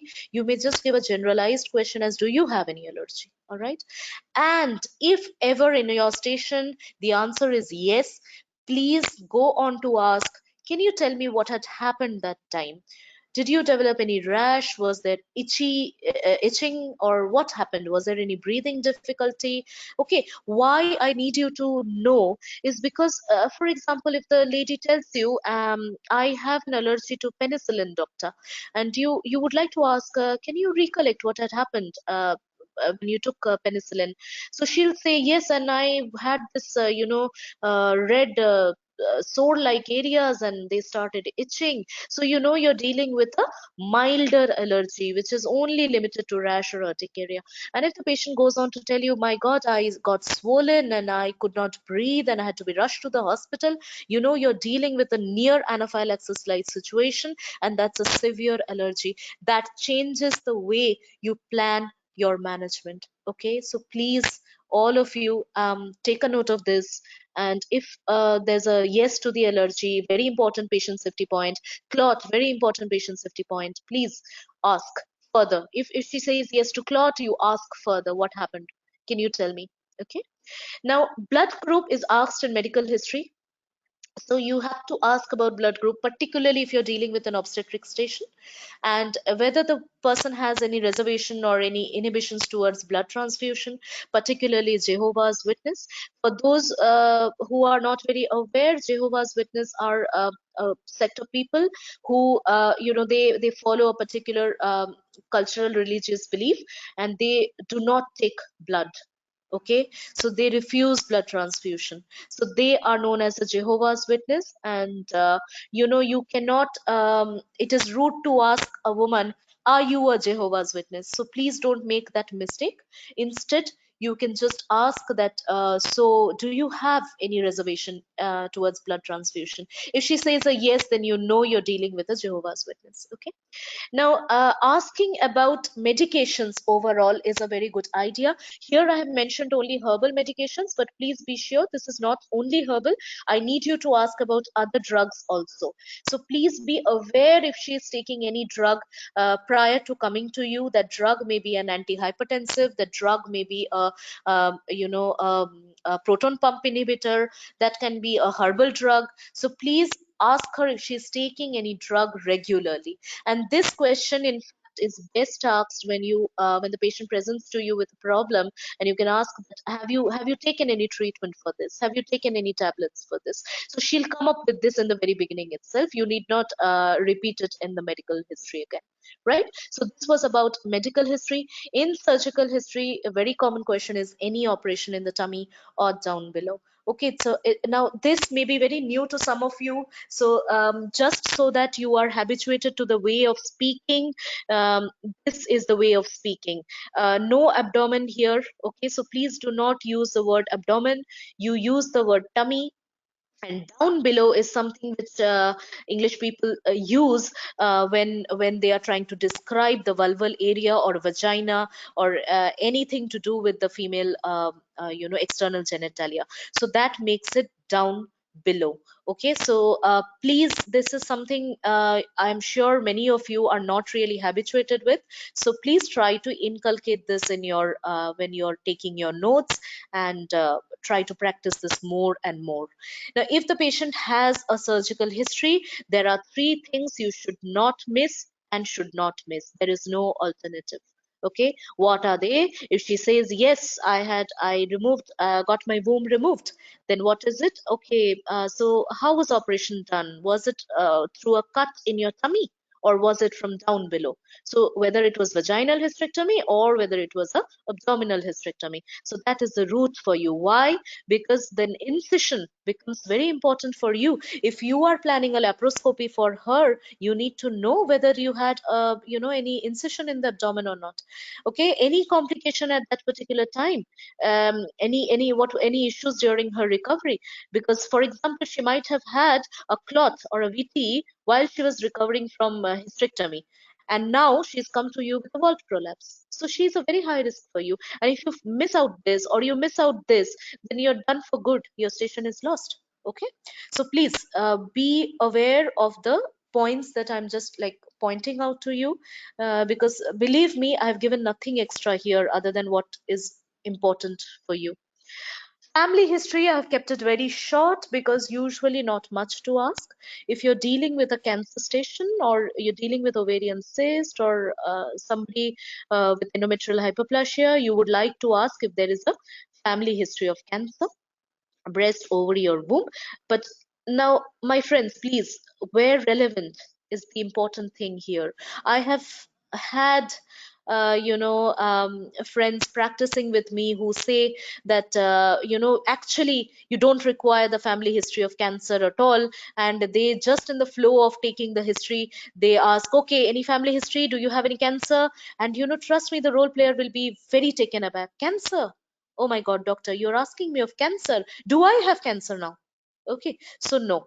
Please, where it is relevant, only then you may take a history of cancer. Otherwise, in general, if you would like to ask something, you can just ask if there is any, family history of concern that I should be aware of. Or if you are dealing with, for example, somebody who has come with a Down syndrome screening, okay, and is high risk, you may like to ask if there is any genetic disease that runs in the family. So you may ask if there's any disease that runs in your family. If the lady has had a clot, or is at high risk of clot, you may ask that, do you have any family history of clot or any bleeding disorder? Very important, particularly if you're dealing with recurrent miscarriage or something like that. Okay, so please understand your station and decide accordingly. Social history again, now this again will be a bit new for many of you. Social history is something that in many parts of the world, it is not so important. Why? Because smoking habit or alcohol habit, it may be different for different parts of the world. Women in different parts of the world have different habits. Okay. Like for example, Asian women, and particularly in the Indian subcontinent, Pakistan or Sri Lanka, Bangladesh, they are very, it's very common to be tobacco chewing, and it's very common to have betel leaf, chewing. So these are the habits that women in this part of the world will have, right? But whereas when you're dealing with, because you are going to give a part 3 exam for the UK population, and they are looking for doctors who would be treating their patient, so you should know about their habit. And women in that part of the world are more in having habits of alcohol and smoking and drugs, rather than the women in other parts of the world. All right, so please, this is again a type of situational awareness. That's why I wanted to write so much I have written in this slide, because I want you to be very clear that their social history and their lifestyle, it is very normal to have a habit of smoking or have a habit of alcohol or even drugs. Okay, so remove that mental block again from your mind about your practice, about the culture of your area of practice, and put it here for the purpose of the examination. So you have to ask about the habit of smoking. If yes, how many do you smoke? Because this is very important. If you remember the when we are reading the green top guideline, for example, small for gestational age, it becomes very important as a risk factor also, whether she is smoking less than 10 or 10 to 15 cigarettes or whatever. So you need to know this. Have you ever thought of quitting? What do you think? If the lady is pregnant, you may also put it in that pregnancy is actually a very good time to maybe consider quitting, because it's going to be good. You have a baby coming, and it's just nothing better than quitting now to have a healthy baby. All right, so you may in fact address a situation then and there, rather than keeping this for the end when you're managing the patient, because you tend to forget. So this is my advice to you, that if you identify a problem in your history taking, please do not keep it for later, because sometimes you forget during the exam and you do not address that. Okay, so if you've heard it, then you can just say that I would like to offer you. We have a very good service called the NHS Stop Smoking Service, and they really have different ways of helping you quit. Okay, and I would do that once we finish our consultation. What about alcohol? Again, they have a helpline for alcohol. It's called the Drink Line. It's just an example, so you can go about alcohol. If you think that it's a very vulnerable age group, for example, a young girl, 16, 17-year old, and she's just come down to you for some other thing, and you would she is a vulnerable group, so please don't forget to ask about drugs. And if it's a young group, you please ask that, so do you take any street drugs for fun? Now all these statements can be very difficult for most of the doctors around the world, because we are not really habituated in using these terms. But I have put this for you. Okay, so please, this is a way that we ask the questions, and we definitely don't ask, do you take any drugs? Okay, that is perceived as an offensive statement in the West or Western countries. So please, you can, if it's a young girl and you think that she likes to live her life in her own terms, you can ask that, okay, so do you have a habit of taking any street drugs for fun? Otherwise, you may even use that, do you have any special habits?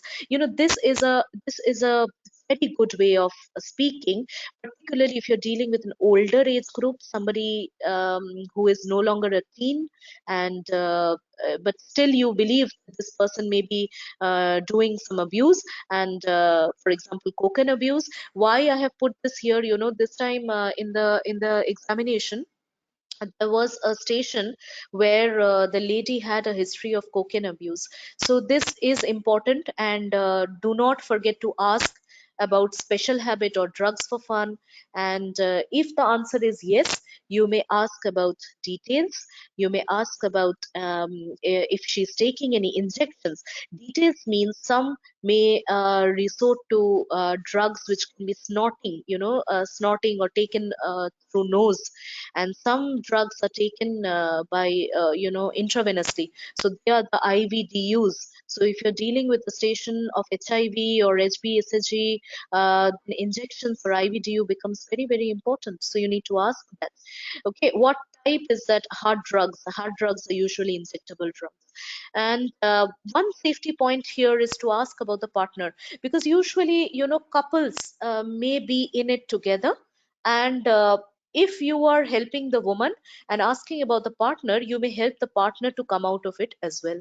Okay, this approach is taken that as in a very good way by the examiner. They will know that you are a very safe doctor. You are also concerned about the partner as well. Okay, offer the de-addiction services then and there. Fine. Try to omit the questions on drug in older age group where drug history may not be relevant. So I have seen, candidates who are using this as a, because they have learnt it up and just comes like that. Any drugs, any smoking alcohol. It's okay to ask about smoking alcohol to a 56-year-old or a 60-year-old lady, but if you think that asking about drugs, a drug addiction is not important for your management, just skip that. Okay, save your time and skip that in an older age group. All right. Occupation is an important part of social history, and that's why I put it in bold, because what you do for a living becomes very relevant in certain stations. One of the stations is male infertility, because factory workers or men who are working with chemicals, they may be more prone to infertility. Or if you're dealing with the sexual reproductive health module, then it is relevant, because sometimes STIs may come in a woman who is a sex worker. Okay, so you need to know about the occupation. Same goes for urogynecology, heavyweight work. You have to talk to the occupational therapist that no, this is the problem. Your work is your problem. No matter how much we treat you, you're going to have it again.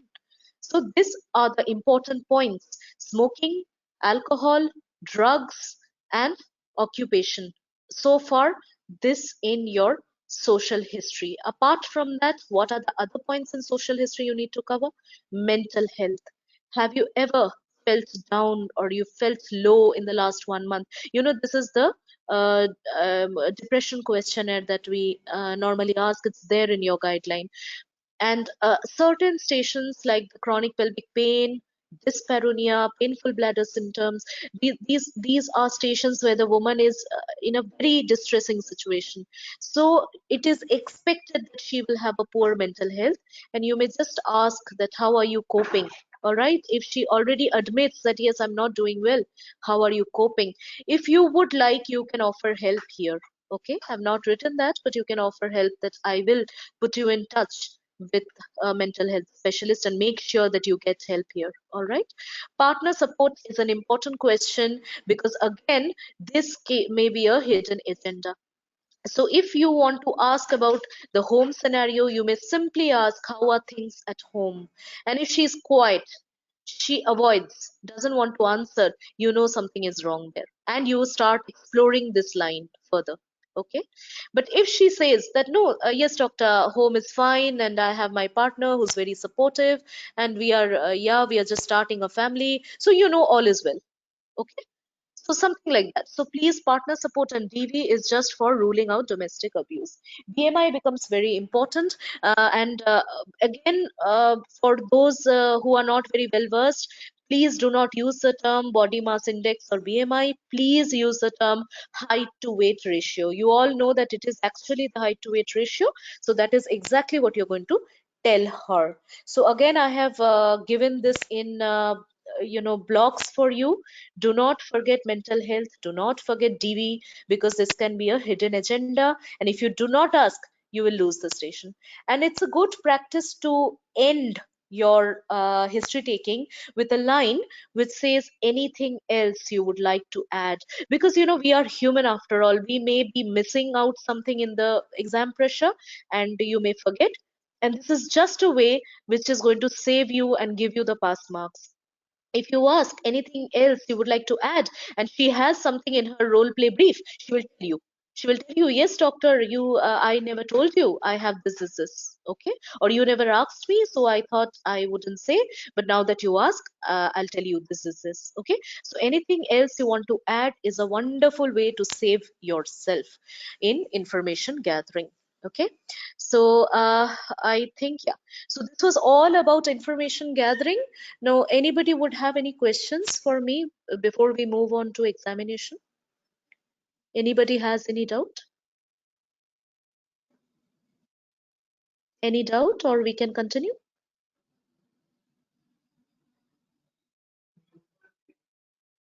Anybody, any doubt? Okay, so we can continue. Right. Okay. So now coming to examination, just a minute. Yeah. Coming to examination point. Now, this again, many of you did ask, so I would like to tell again, in the online examination in the May, you do not need to offer examination at all. So if you're having an online exam, like in May, if you have it in November also, do not say that I would like to examine you. Okay. But sometimes in some stations, I understand that examination or more information is necessary. Then you can just add that, because of the nature of today's discussion, we are, in an online session. I'm sorry, I will not be able to examine you, but I need more information. I would rather arrange on a later date to examine you in another setting. You may add this if you really feel that the examination is very, very relevant and you need that before you plan your management. Because by just giving this line that I will arrange for examination, you're hinting your examiner that yes, this person, this candidate knows that it is very important to examine her. Okay. But unfortunately she cannot examine, of course, because you're sitting online.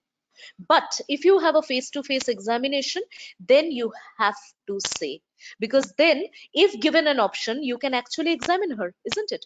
So you have to say. So in a face-to-face, you would say that, I will just like to check your general health, your blood pressure, your height weight ratio, and also examine your tummy for any painful areas. Or I would like to need to do an intimate examination to look for a lump or maybe the size of your womb, because this will give me a better idea. Will that be all right? And if she says yes, then the examination will be done in the presence of a chaperone. Okay, a chaperone is somebody who just oversees or is standing there while you are examining. Now this is a very important point, particularly if you're offering examination. There are 2 points you need to keep in mind. One is why you are doing the examination, which I already told you. For example, you would like to know if there is any tender area, so you tell her that I would like to see for any painful areas. If you would like to do a PS or a PV because you are doubting that there may be a fibroid or a adenomyosis or something, then you tell her why you are doing that. Okay. And of course, do not forget to mention that I would like to examine you, offer examination to you in presence of a chaperone, because this is your very, very important for the patient dignity. And if you can maintain that, you are a clear pass, at least for patient safety in here. Okay. But for all practical purposes, for those who are walking into the May examination, I'm sure many of you are here. So please do not offer examination. If you think, you can just say this, right? So tests and investigations is the next format. After you have examined somebody, you will offer for some investigations. So if you offer investigation, give a reason why you are offering investigation. So you may need the what a test involves. So you can just say that I would like to suggest a particular test. Suppose you want to explain amniocentesis, please use the layman's word for the test, and that is called needle test. Same goes for a CVS or a chorionic villi sampling as well. Okay. For example, you want to discuss urodynamics, you can simply say that we are wanting to do some tests for the function of your water bag. Okay. Then you may go on, if this is your station, you may go on to describe whether catheters are put or what is done, etc., etc. So again, what is the main idea I'm trying to tell you people from here is that please use simple terms and do not use the medical terms for tests or investigations. In fact, you'll be surprised If you don't even mention amniocentesis in a role play station, you will still pass. You can simply mention needle test, because the examiner will know that, okay, I this person is using a lovely simple word. Okay, so whenever you have a test result in front of you and the patient has come to you to show a result, your first job would be to see if this test result belongs to uh, this particular patient. Don't your somebody's mic is on. Somebody's mic is on. Would you please check? Okay, I can see. Para. All right. Okay. So whenever you have a particular test result, you have to ask about, or not ask, actually, you can just mention that I have just checked that this is your report, and I have your name, your date of birth, and your NHS number clearly given here. So this is your test report. Now, please don't skip this line. Okay, so this is something again which will be new for most of you. Do not skip this and just presume that this test result is hers. Okay, if there's a mismatch, you mention that I'm sorry, but then this number doesn't match. Okay, so this may not be your result at all. Okay, again, avoid medical terms. Try to explain any test, any investigation that you might do, or any success of that investigation in terms of probability. Now, look at the example I have given you. It is like, for example, 3 out of 4 or 1 in 2. Suppose you would like to explain 50% chance, then your explanation would be 1 in 2. Instead of 50%, please use 1 in 2. If you're wanting to say 75% success, please use 3 out of 4. Okay, so these are the ways that they expect us doctors to talk, and it is very well taken by the role players, right? Now, once you have done and given the investigation, now is the main thing. Your whole station is revolving around this, and that is the management or your applied knowledge. Okay, now, before you speak of management, how do you approach such a station? So your approach for a management should start with involving the patient. Please involve the patient and start with something like, would you like to discuss the treatment options now? She will say, yes, doctor, surely, please tell me what options do I have. Or you may directly start by saying, we have a few options like number 1, number 2, number 3. Would you like to discuss them all, or do you have any particular concern? Okay, or particular choice. Then she'll say, doctor, I don't want surgery. Can you please talk more about the tablets I can have for this? Okay, so this approach, you are involving your patient, and not giving her a lecture. So I would like to explain the risk and benefits of each, and after that it would be your choice. So why I have given this again for you all is, what should be your attitude when you are moving on to management? Your attitude should be, regardless of whatever the patient decides, you will support her. Okay, this should be your main attitude when you're walking into that station. So that's why basket of choice. Okay, so you tell her, I will tell you the options, I'll tell you the risks and benefits of each option, and for example, Martha, you have you made it is up to you to decide. Whatever you choose, we are going to provide support. Okay, so this puts the patient at ease. She is not under any pressure that I'm supposed to choose this alone. She will know the risk, she'll know the benefit, and she'll give you an informed consent. Okay, so this should be your beginning to any management. Now, what should it include? When you're describing the management, it should include, first and foremost, what is your diagnosis? So you explain what I believe, from your test results or from your history. I think that you're having such and such. Okay, this is the first step. Second step is what it means for you. If you have a condition called abnormal uterine bleeding, or you have a condition called fibroid, what does it mean for you to have a fibroid? Then, what are the options available for that particular fibroid, or what are the options available if you're having heavy menstrual bleeding? If I give you 4 options, I will talk about 4 benefits and risks. Okay, then I will, after I have told her the options, I will tell her what is my guideline.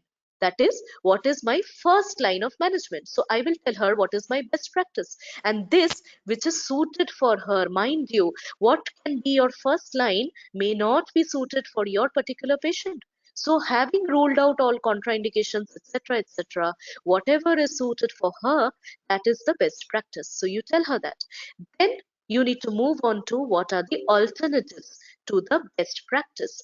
It is, if you are not choosing to take that treatment, what are the alternative treatment for you? This is very relevant. For example, if you're discussing about hormone replacement therapy, now suppose you've just told her about hormone replacement therapy, but you should also tell her that if she's not choosing HRT, there are some non-hormonal methods also, non-hormonal drugs as well.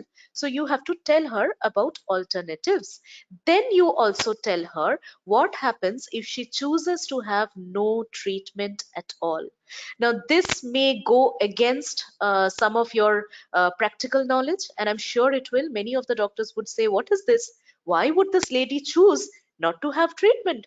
But yes, they may choose. So please be aware that this kind of a patient may come to you who's not really willing to have any treatment after listening to everything. So if that is her choice, let it be so. Okay. So your job is to have a very clear description of everything: diagnosis, implication, option, best practice, alternative, no treatment. Okay. Once she's come up to with her decision, you can let her choose. Now, in all, like, like I've been speaking for so long without a break, it's like a lecture for everybody, right?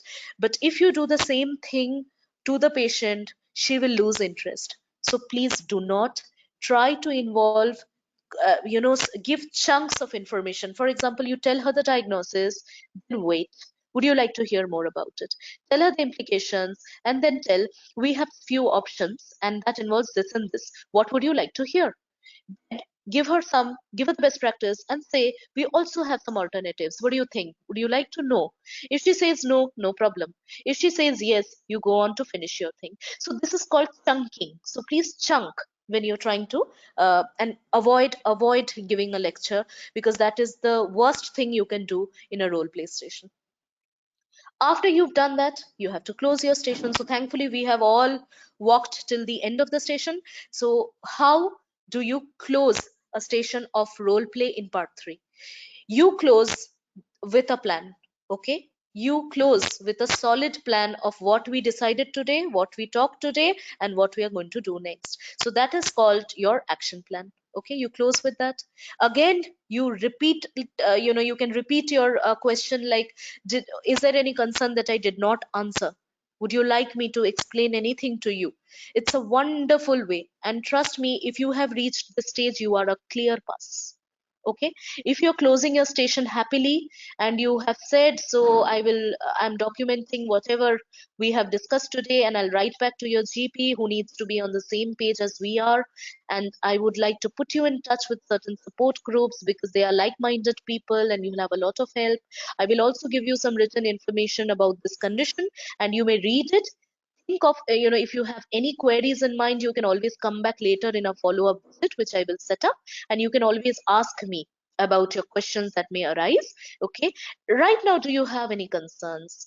If she says no, doctor, thank you very much for your help, then you say, okay, I'll just put my consultant in touch if you think it is appropriate, of course, and you do that, and then you say that I would need you to come back to me if you have any trouble. That is called a safety netting.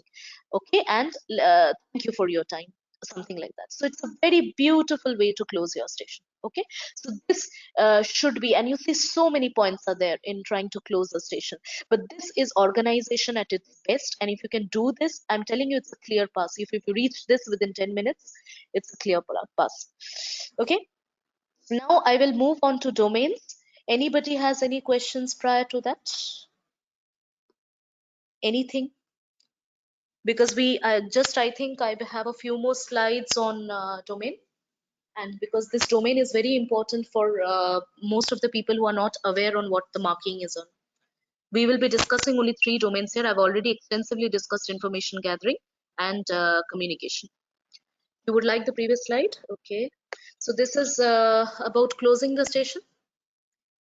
Okay, and what are the points that you need to keep in mind? Any queries so far?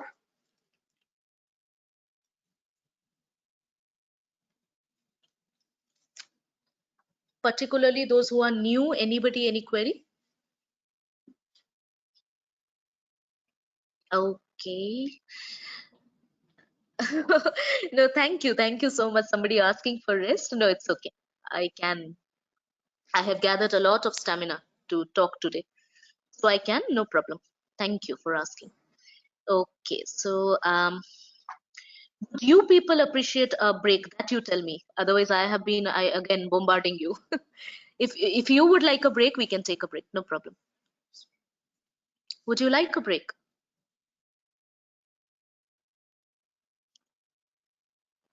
Anybody break? No, no response. Okay, fine, fine. Okay, so we continue. Right. Just a minute. Yeah. Okay. So coming back to where we were in the domains to be covered, right?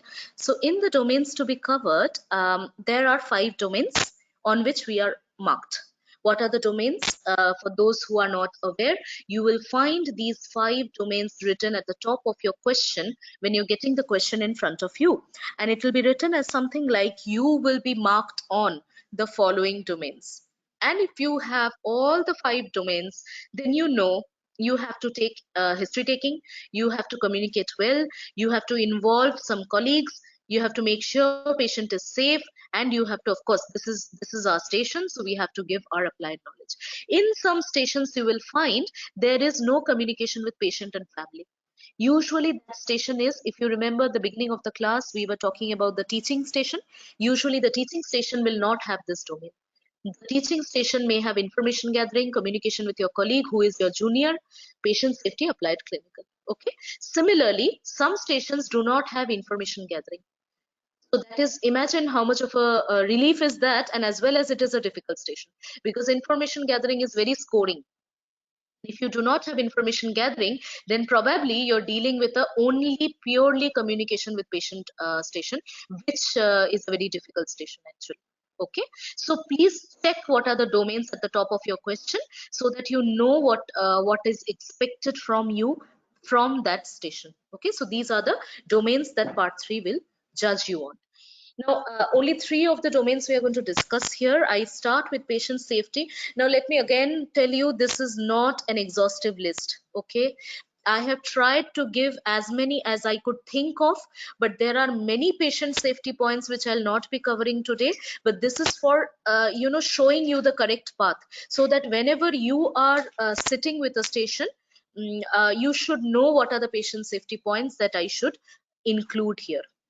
All right, so again, the most important point is patient safety, and you have to pass this domain in order to pass any of the stations.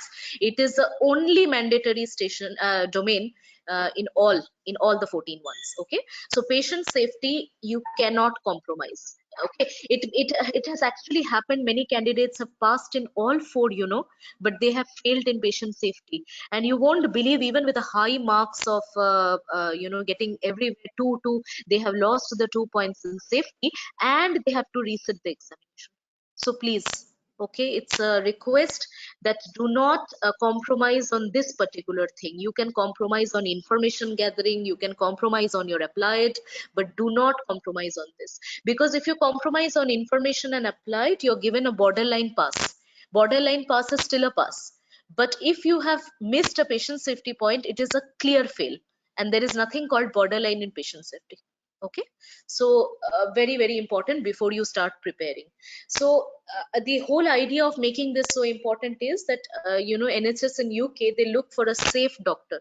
Their job is to look for a safe doctor, and if you are not a safe doctor according to them, who is not worried about patient safety, they will never let you pass, or they will never take you for a job, something like that. Okay, so please know, you have to be a safe doctor before being a knowledgeable doctor. Okay, know your limitations. You should know when I should be doing it alone and when I should call for help.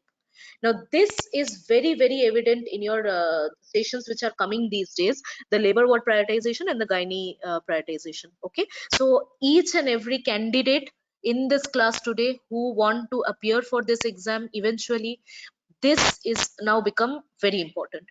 In the prioritization, they are seeing whether you know your limitation. Now, in knowing your limitation, let me tell you one thing, and it's a very practical problem for most of the doctors outside UK. That is, many of us are consultants, right, in our own country or in the area where we work. Many of us are very senior, okay, and many of us are just beginning, right? So we have different levels of experience in our day-to-day life, but when you are coming for this examination, you're all the same, you are candidates for them. So here, for example, if you are faced with a placenta previa, or you're faced with a fully dilated cesarean section, uh, not many of you will call your senior. Okay, I'm sure many of you are self-sufficient, and you would actually, you're doing it daily, and you would go on to complete the surgery yourself. Okay, but please don't forget, you're giving a part 3 examination here. Here you are a student. Okay, so when you are a student for them or a trainee for them, here you are expected to call your consultant. So here you're even if you are faced with a placenta previa, you're faced with PPH, you're faced with something where you need the help of a senior. Otherwise, you can do it yourself, that. Please forget it for the time of examination. Okay, so this is my message to those, because many of us, it's very difficult. We know that in our place of practice, we are doing it daily. Why do I need to call the consultant? And because you're thinking like that, you forget to call your consultant. Okay, so don't do that. This is a patient safety point. So forget for some time that you are a consultant or a junior or a senior. You're nobody. You're just a candidate. You're an exam candidate, and you are a student, a trainee. Okay, so keeping this in mind, approach your labor ward prioritization. Okay, if you think that there is a breech delivery going to happen, a second baby of the twin which is going to come, you have to call your consultant. Because in UK, no matter how much well versed you are with breech delivery, in UK, a trainee is not supposed to be conducting that. It is those with an experience in vaginal breech delivery, with the skill in vaginal breech delivery, preferably a consultant, who can deliver with internal podalic version or deliver the second baby of the twin easily, has to be called in. Okay, so this much, it will come with practice. Okay, it's not possible to know exactly each and every situation, but it will come with practice. You keep practicing, you will know the situations where you need to call. Okay, this is for one. Now, as I was mentioning, during OT, if you've been faced with a complication, for example, you've been faced with a bladder injury, I'll give you my example. If I have faced a bladder injury, I have repaired it myself. And because here we don't have that kind of a hierarchy that it is mandatory to call a urologist. Because I'm working as a consultant here, I believe that I can manage a bladder injury, and I have managed that. But when it comes to this UK exam, do not even forget this for even one moment, that I will be able to repair. Yes, you and your consultant can repair the bladder injury on your own, but the presence of a urologist has to be mentioned, because it's a patient safety point. Okay, so this was the idea I wanted to give everybody. Now, maintaining confidentiality is another patient safety point, particularly if it is a domestic violence station. Suppose that the patient is a threat to life. The husband is threatening to kill or something like that. Then it is your duty to breach the confidentiality, the doctor patient confidentiality, and bring in more people who can keep her safe, right? On the other hand, a teenage girl coming to you to seek for contraception or to look for termination of pregnancy, you should not, if she is having mental capacity, you should not go and tell her parents about her treatment.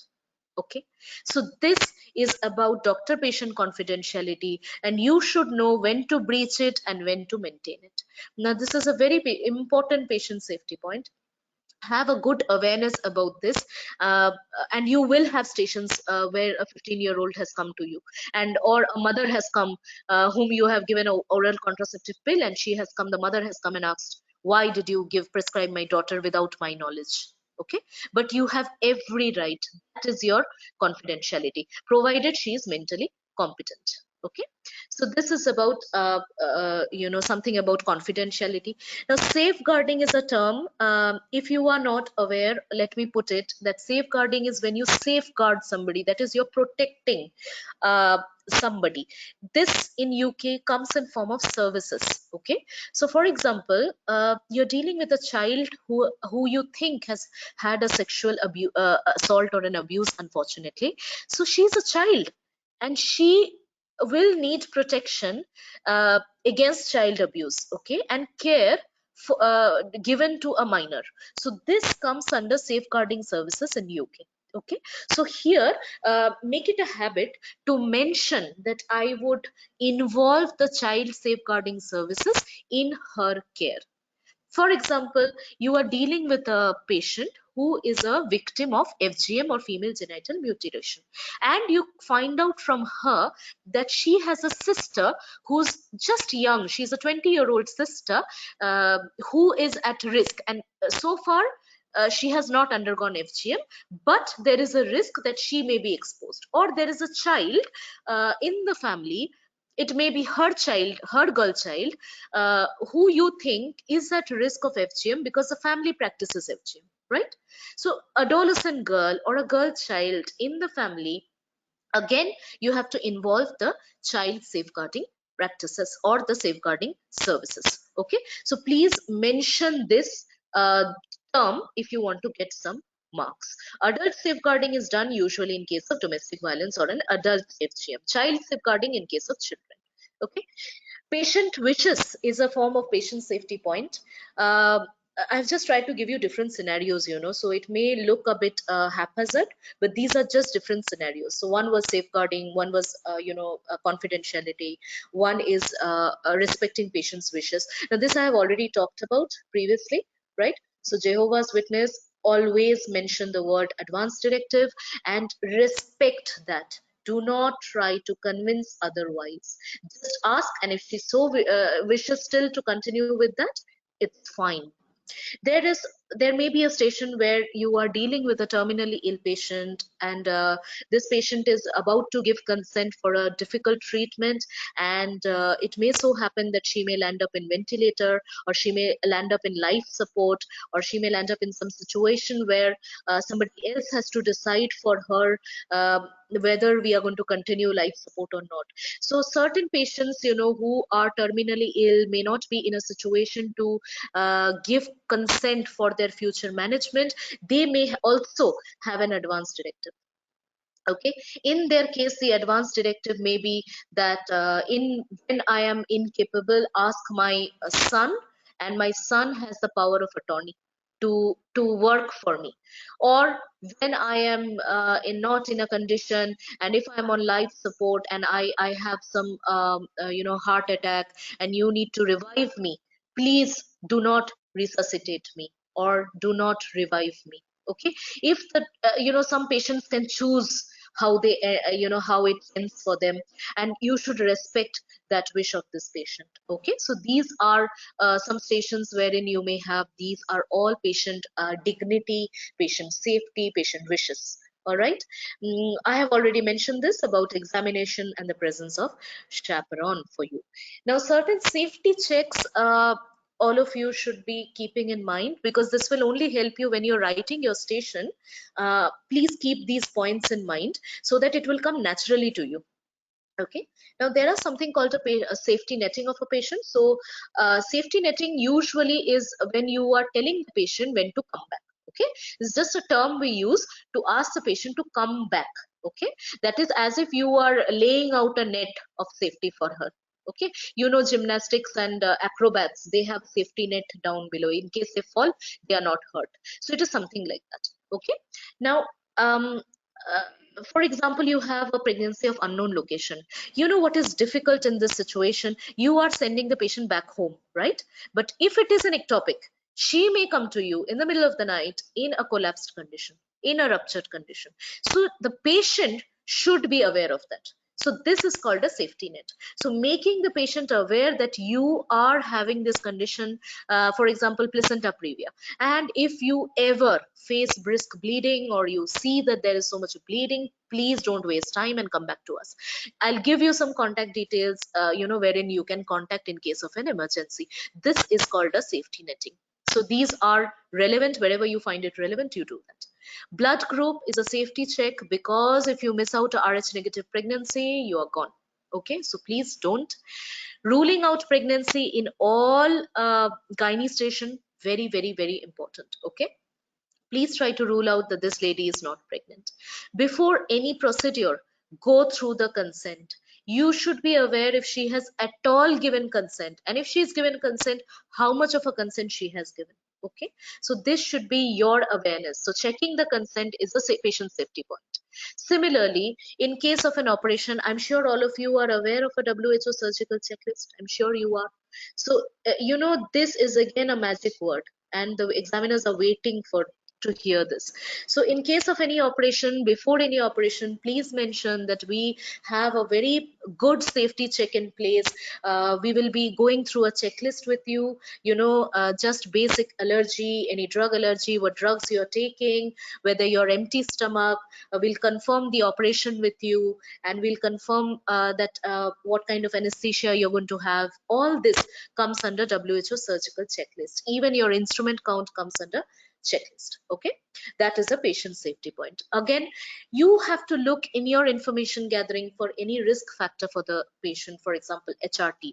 Suppose the patient is actually on a HRT or on a combined oral pill just prior to OT. Now, if anybody can remember how many days prior we need to stop this, anybody? Suppose you're counseling a patient for a OT, when do you think you should stop a combined oral pill? 4 weeks before, ma'am. 4 weeks 2 to before. 4. Perfect. Yes. No, it's not 2 weeks, Sanya. It's actually 4 weeks. Yeah, that's right. Thank you. So 4 weeks before, and this can come as a station, because some of the stations are where you are explaining the options to the patient. Okay, that time you have to tell her that this is required because it is a major surgery and it will increase your risk of clots. So as a safety measure, we have to stop this around 4 weeks before. Similarly, if you're dealing with clopidogrel, you may have to stop that 7 days before. Okay, some stations where you're having a bridging therapy, there you have to mention this. So please be aware what kind of station you're having and see if there is any risk factor. One of the risk factors and a very common station is a midline incision. So the patient will tell you, she'll tell you something. I had operation and I have a cut from up to down. And up to down is a term they use for a midline incision. They will not tell you midline. They will say that I have a cut in the lower tummy, side to sideways cut, or I have a up to down cut. So if it is a up to down cut, and you will find that you are taking consent for a diagnostic laparoscopy, or you're taking consent for a laparoscopy, and the patient has a midline incision. So when you are counseling the patient, what do you think you're supposed to tell her? That what risk is there and how much risk is there, particularly during lap entry? What do you think? Risk of adhesions? Yes, adhesion at the point of entry.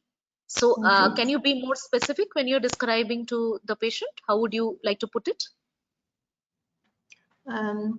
That because of this previous operation, there might be some adhesions in your abdomen, which the risk is almost 50% in this case. Not 50%, 1 in 2 in this case. Yes, and what about adhesion? You just use the word adhesion. Do you think patient will understand adhesion? No, I think alternative would be term would be some tissue. No, tissue. Yes, you're very close. Actually, we call it scar tissue. Yeah, Yeah. Sonia has come up with that. Perfect. So it is scar tissue. So you can put, there is a people who had this kind of an operation, like you, are there's a 1 in 2 chance that our bowel may be stuck there, just beneath our belly button. So you see how I put it is that the patient can literally understand and visualize where is the problem. So when you describe laparoscopy to her, you can just say that, when we are doing the camera test, we go in through a very tiny cut near your belly button. But the problem is that for people like you who have had a previous surgery with an up to down cut, there is a 1 in 2 chance that important organs inside our tummy, like bowel, may be stuck with some excessive scar tissue just beneath our belly button, such that whenever we are trying to gain entry or we are trying to enter your tummy, we may inadvertently injure it, and this is a quite a risk in your case. So you see how I went on to describe. So this should be your line of approach when you are counseling the patient. So you are getting full marks in patient safety, and also you're getting full marks in communication with the patient, right? So these are the points. For example, another point is LMWH. If somebody is taking LMWH and you're planning for a surgery, you have to stop this, right? And here your applied knowledge and patient safety comes into the play. That whether I'm if it is a therapeutic dose, whether I'm stopping 24 hours prior. If it is a prophylactic dose, I will say that we will stop it 12 hours prior. What happens if you come in emergency? So these are all safety points, right?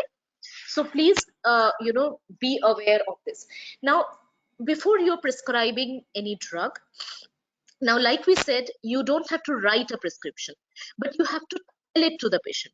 So when you say that we are offering you a drug called so and so, for example, oxybutynine, or there's a drug called tolterodine, and when you are describing that drug, you say that I hope you do not have any known allergy. She will say no or yes.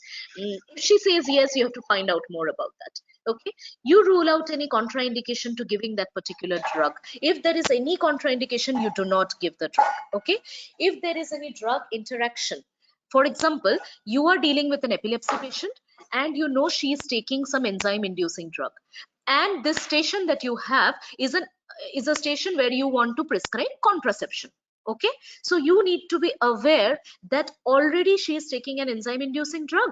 So my options of offering her contraception should be tailored to those which are not affected by enzyme inducing drugs, right? So here your applied knowledge comes, and this also is your patient safety point. Same goes for emergency contraception. If you're going to give her an emergency contraception, which you all are aware is, for example, levonorgestrel or a high dose of progesterone, you should know if she is already on any enzyme inducing drug, which may affect the effectivity. And this is a very, very important point and a very big place of mistake if you miss it out. At this time, emergency contraception was a station. So your question should have one question: are you taking any drug? Whether you have any medical issue, and you can even enumerate, do you have this, that, epilepsy, whatever you want to ask, fits or problem or whatever you want to ask. Okay. Mention any side effect for any drug that you are going to tell her about. For example, if you're going to talk about amitriptyline, you can say you may have some dry mouth and you may have some constipation, some blurred vision, etc., etc. So please, this pro forma should be there for any drug, and this is a safety point. Each and everything is important, and you cannot compromise on any of these points. I'm sorry to say, you cannot. Okay. So this is the safety point checks. Now, for those who are not aware of what is a clinical governance, actually my job today was to start from the very scratch. So I wanted you to know, because I myself was never aware of what is clinical governance. Frankly speaking, we all are involved in some kind of clinical governance at a workplace, but just that we do not use the term clinical governance. Okay. So for the uninitiated, I would just say, what is it? It is nothing but an approach. It is a systematic approach in order to protect or safeguard and maintain. What we are going to maintain is the quality of healthcare. Now, from here, you can understand quality of healthcare is when you are, giving a good quality healthcare. It means lesser amount of litigation, good patient care, lesser hospital burden, a, patient coming back with lesser complaints, good success rate of of any management that you are doing. These are the you can say the parameters of a good healthcare system. Lesser litigations, lesser complications, so these are good parameters. Now how do we achieve a good quality? We can achieve if we have some protocol in place to safeguard that, and that protocol is nothing but clinical governance. Okay, so clinical governance are is, I mean, I think a very, very important part in part 3. And there are certain components to clinical governance which you should, as a candidate, should keep in mind when you're approaching a station. So number one is a debriefing, right? So suppose something has happened and you have to tell the patient and relative about what has happened. So a lady who was progressing well into labor had to be suddenly, there is a cord prolapse and she had to be rushed to first section. Now, this whole incidence is a trauma for the lady who is laboring, also for the husband who is sitting with tension outside. Okay, so just think in that way. So when you are debriefing, you should debrief because you can appreciate how much of a problem it may be, right? So that is called debriefing. That is a clinical governance issue, because if you can debrief well, you avoid litigation. The patient is happy, the person is understanding what you have done, and they will not be angry. Same goes for incident reporting. If a mistake has been made, you should report the incident, and it triggers an investigation. So that investigation, there's a pro forma for filling it. It's called a DATIX form. It's just a name which we use there. But incident reporting is any kind of complication, for example, intraoperative, postoperative complications, shoulder dystocia, all come under incident reporting. That is a clinical governance issue.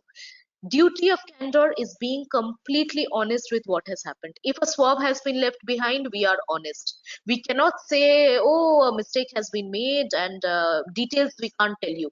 No, you cannot do that, right? Then is the documentation. If you remember, I had given even previously clear documentation, like in cases of shoulder dystocia, whatever, what steps we have taken.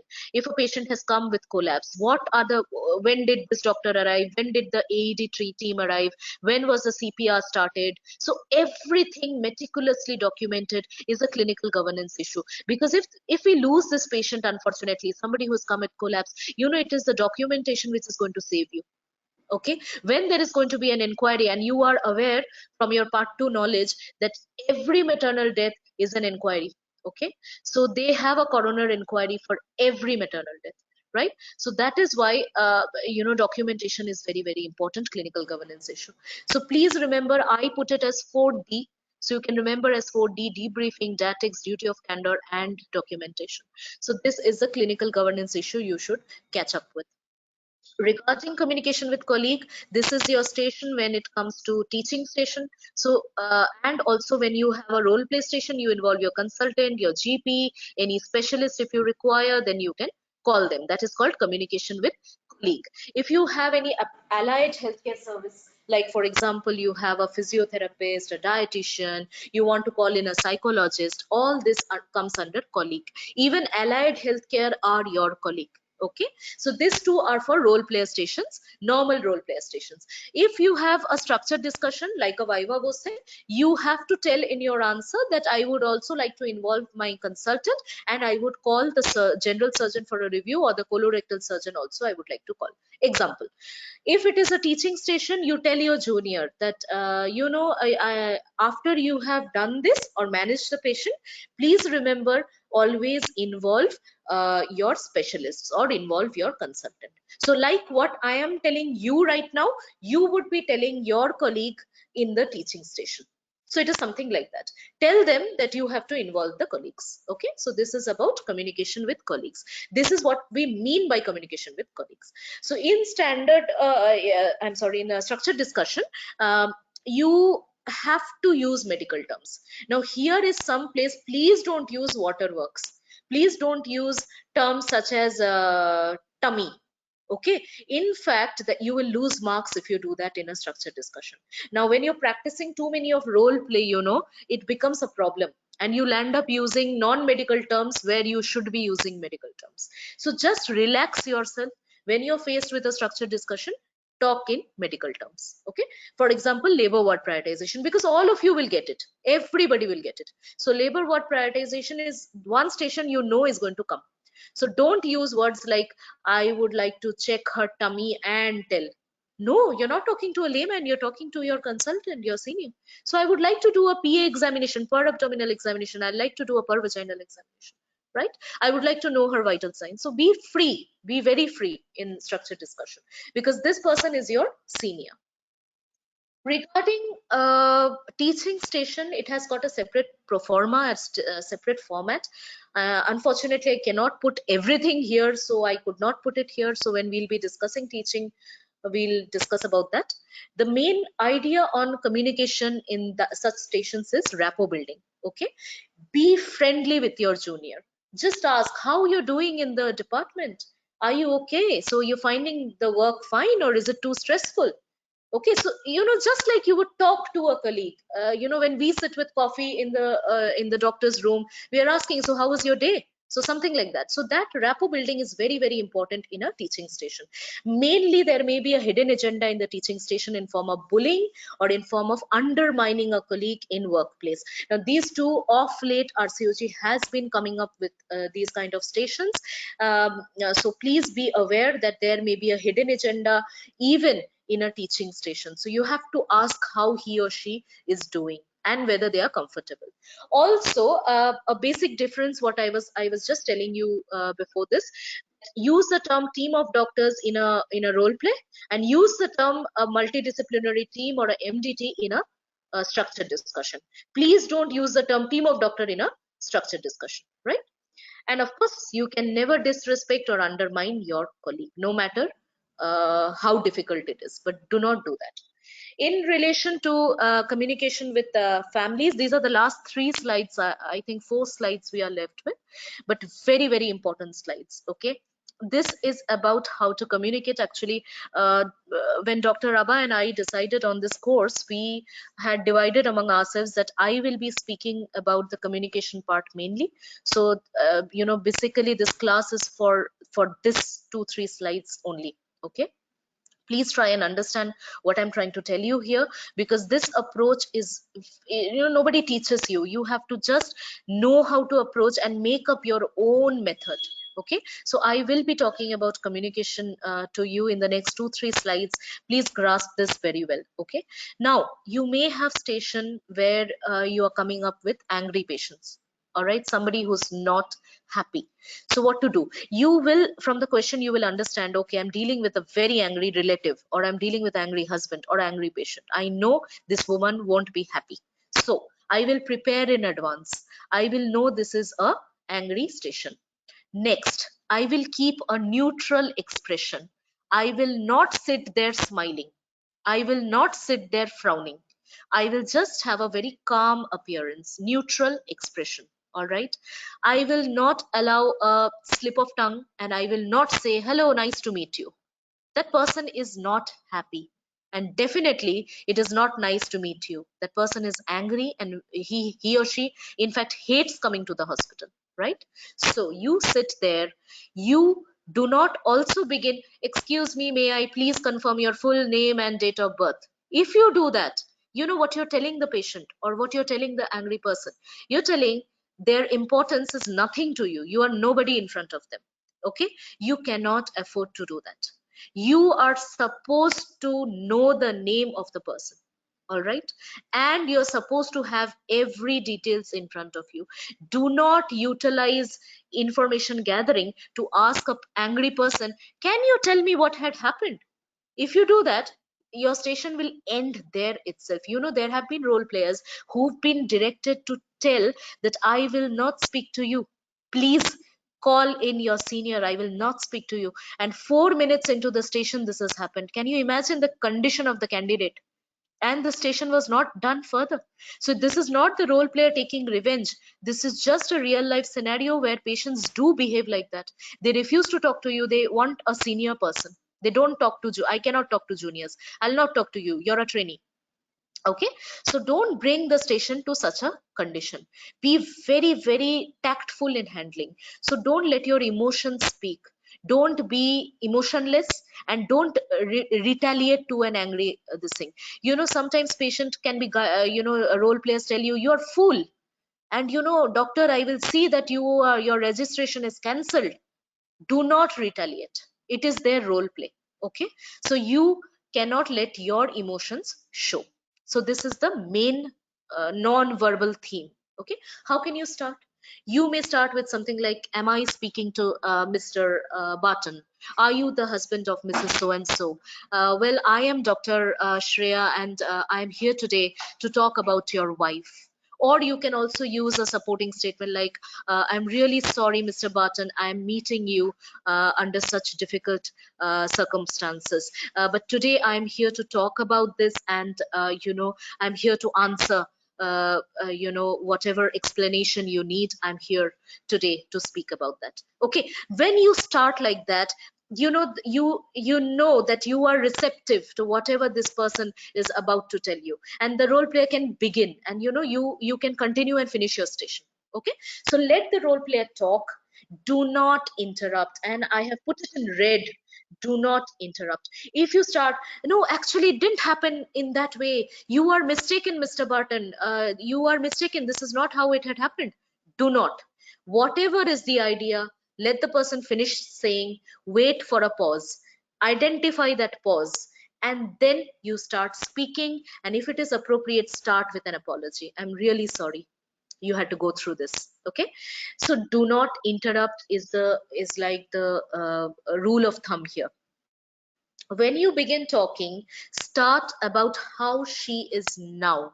Okay, usually if you're dealing with a post-operative patient who's been rushed to the OT or something like that, you start speaking that Mr. Barton, your wife is now stable. Okay, we've kept her in the high dependency unit, and she's now out of danger. Okay, so when you start with the current status, that's a relief for the worried person. The angry person is actually a worried person, so try to appreciate that this person is worried. So you give the current status first. Be very honest what had happened. We took her to the OT. Unfortunately, we could not save the uterus, or we could not save the womb, in whatever way you want to put it. Or we had to in order to save her life, she was bleeding so much, we had to remove the womb in order to save her life. And now we have brought her to the ward, and we've started her on antibiotics, and now she is out of danger. Okay, she's awake and she's out of danger. So you describe the events of what happened one after another, after telling about the current status. So this can be a very good way, and the role player understands, okay, this is what has happened.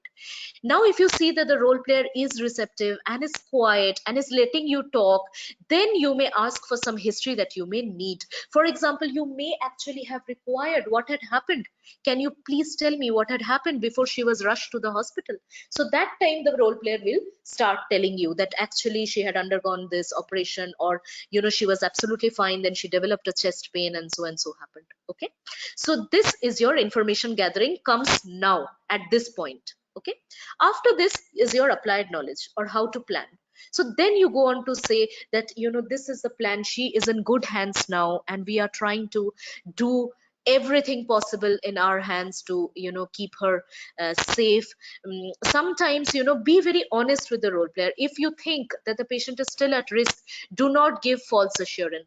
I promise you that this is going to be all right. No, you cannot promise that. Really, can you promise? No.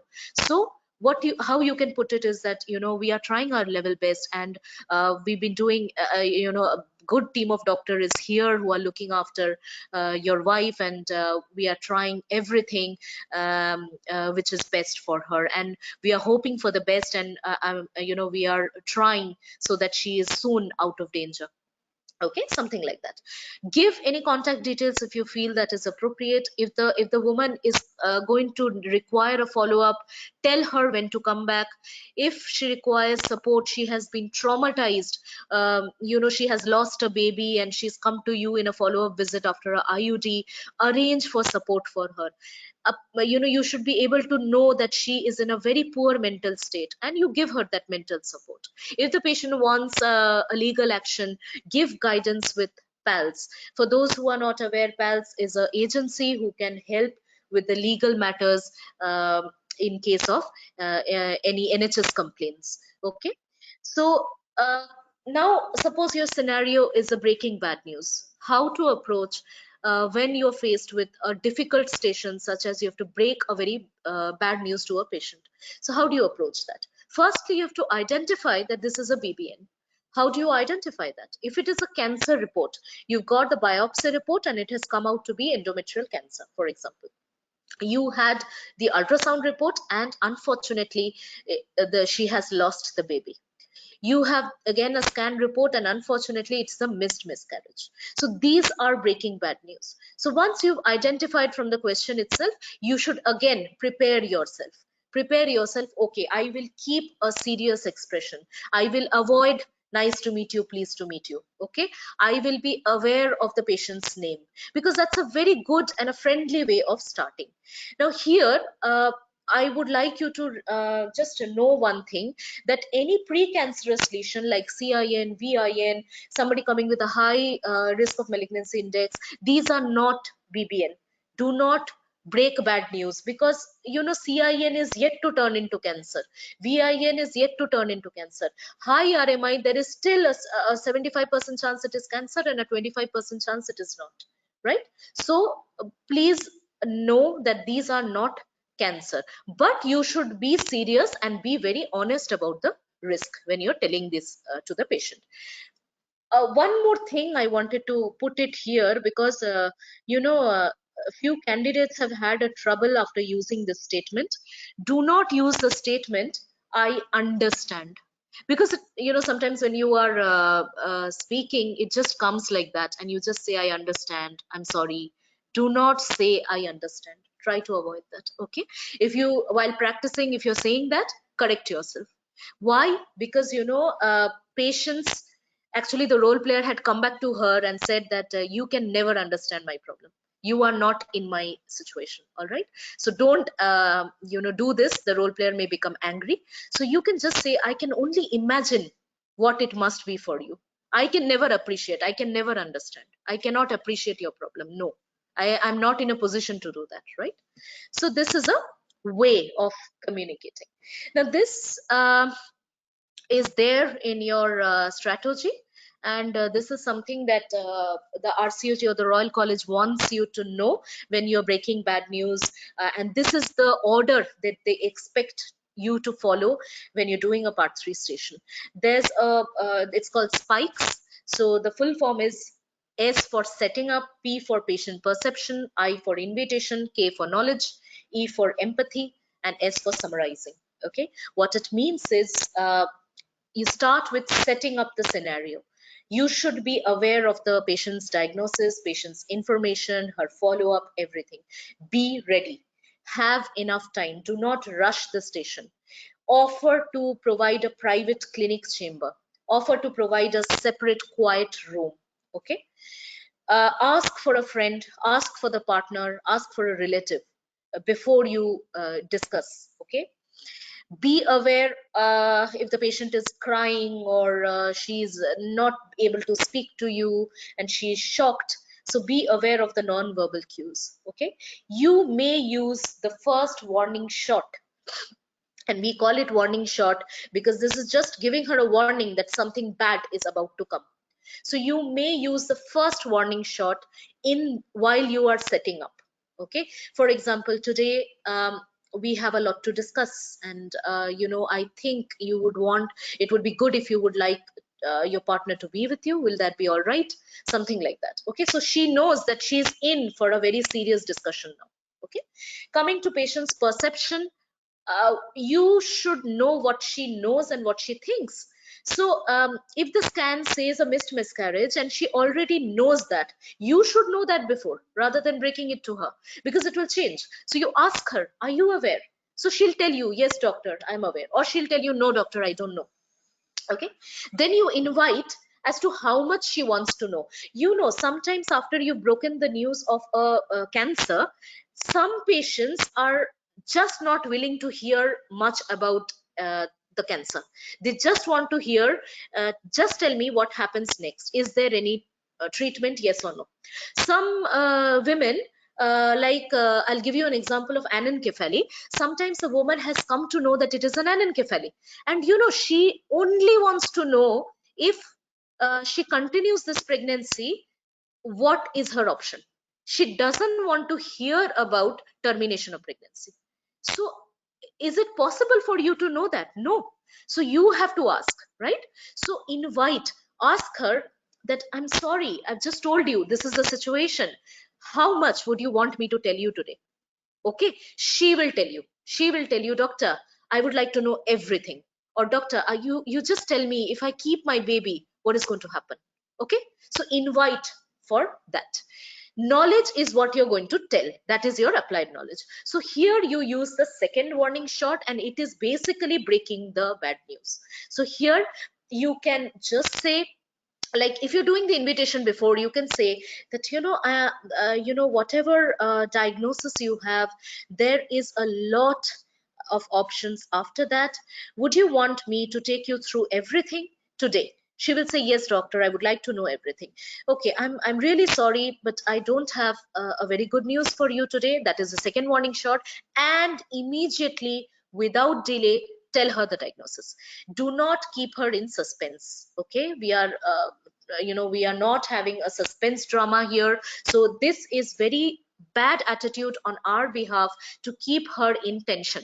So when you've given your second warning shot, immediately tell her the diagnosis. I'm sorry, I don't have a good news. It's come back as cancer.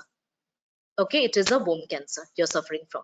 Do not pause. Do not stop before you tell her that. Once you have told her that, then you pause and look for the response. The patient may cry, the patient may be shocked. So wait. All right, empathize. See, the next step is to show your emotion. Observe for the emotion from the role player, give an appropriate response. Also, you may be having some station where the patient is spending some 3 minutes crying.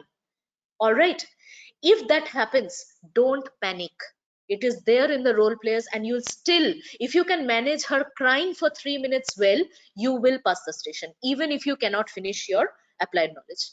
And trust me on this, because certain stations are only judging you on the way you handle that patient, the way you handle the situation, right? So do not rush. I'm sorry, but I have to tell you about your options. Okay, don't do that. Encourage the patient to express, and at the end of whatever you have done, summarize. So I have a plan of action after this. If it was an IUD, you say that I can give you some support groups. There are moms who have been in the same distressing situation like you have been, and I really think that this might be helpful for you. Also, at your convenient time, we would like to have a follow-up appointment where you can come up and we can discuss about what happens in your next pregnancy. I know this is very early, but it is just whenever you are ready, we are going to talk about that, something like that. So please summarize whatever you have done, and never give a false reassurance. If it is a cancer and it is a bad stage of cancer, do not say you're going to be cured. If she asks, doctor, will I never be cured? Am I going to die?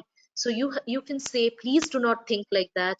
I know it. The news of cancer can be very overwhelming, and even though medical science does not have a cure for a higher stage of cancer, but there is a lot that we can do to relieve your symptoms, and there is no reason why you may not have a quality life for the next few years with proper treatment.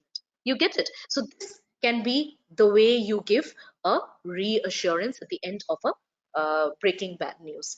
Now, when you have uh, a situation where you do not, a patient doesn't know, or a patient has come alone, you don't know whether there's somebody, just asking this will fetch you marks. Doesn't mean that you'll have two role players in your screen. So this is the idea that you should be aware of.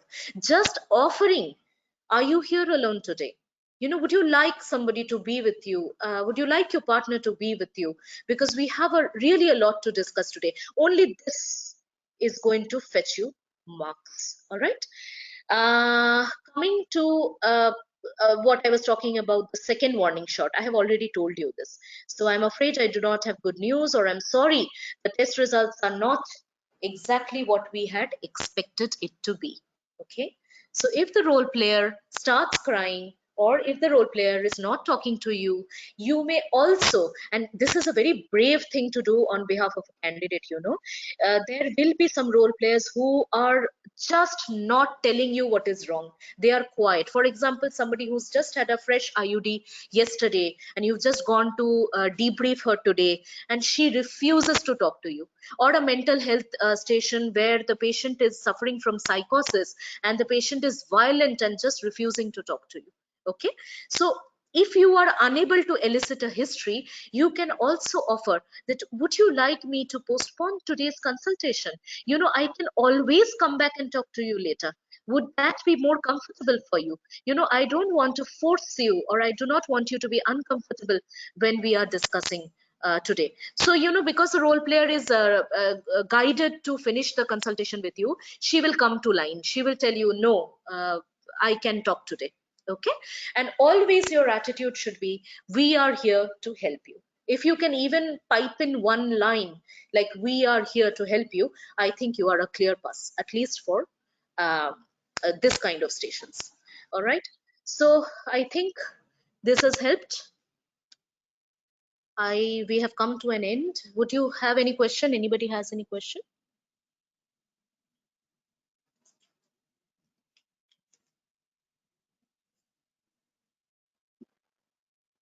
Okay. No questions. Okay.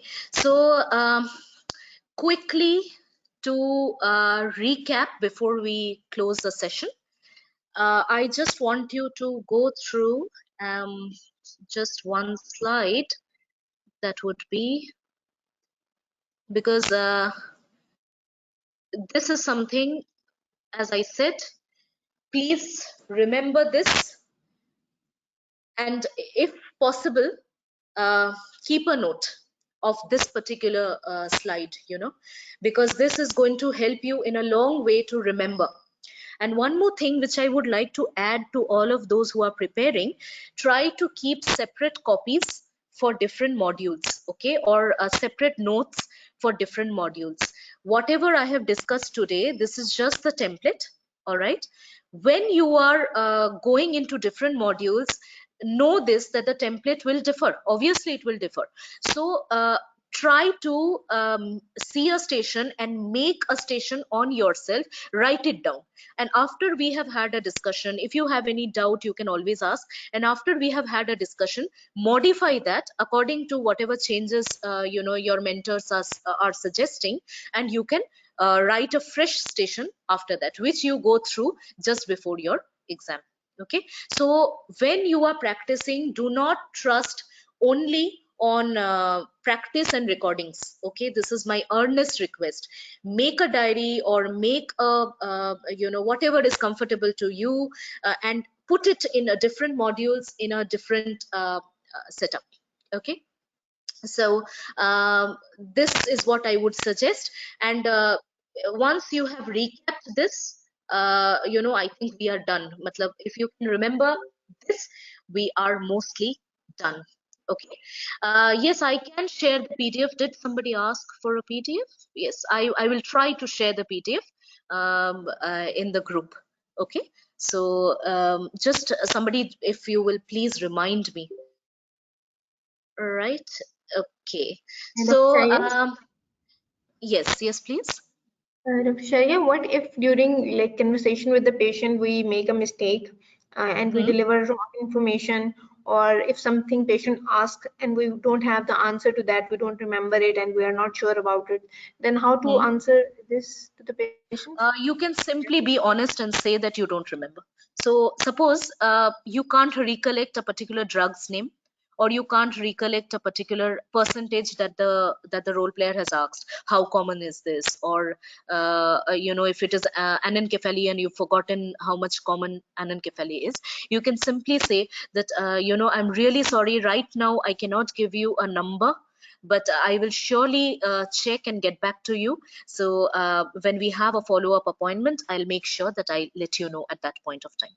Okay, something like that. If you have already spoken something which is wrong and you realize that later, then please be very honest. Just say, please allow me to correct myself. Earlier in the conversation I did mention about this, but unfortunately that is not how we go about this problem, and we would like to do this test first and then we would like to go to that management, or something like that.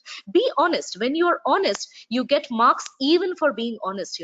But instead, if you give a wrong answer, you're going to lose marks. So don't do that. Thank you. Thank you so much. Okay. So anybody else, any question regarding approach? I hope you will be able to make a template yourself now.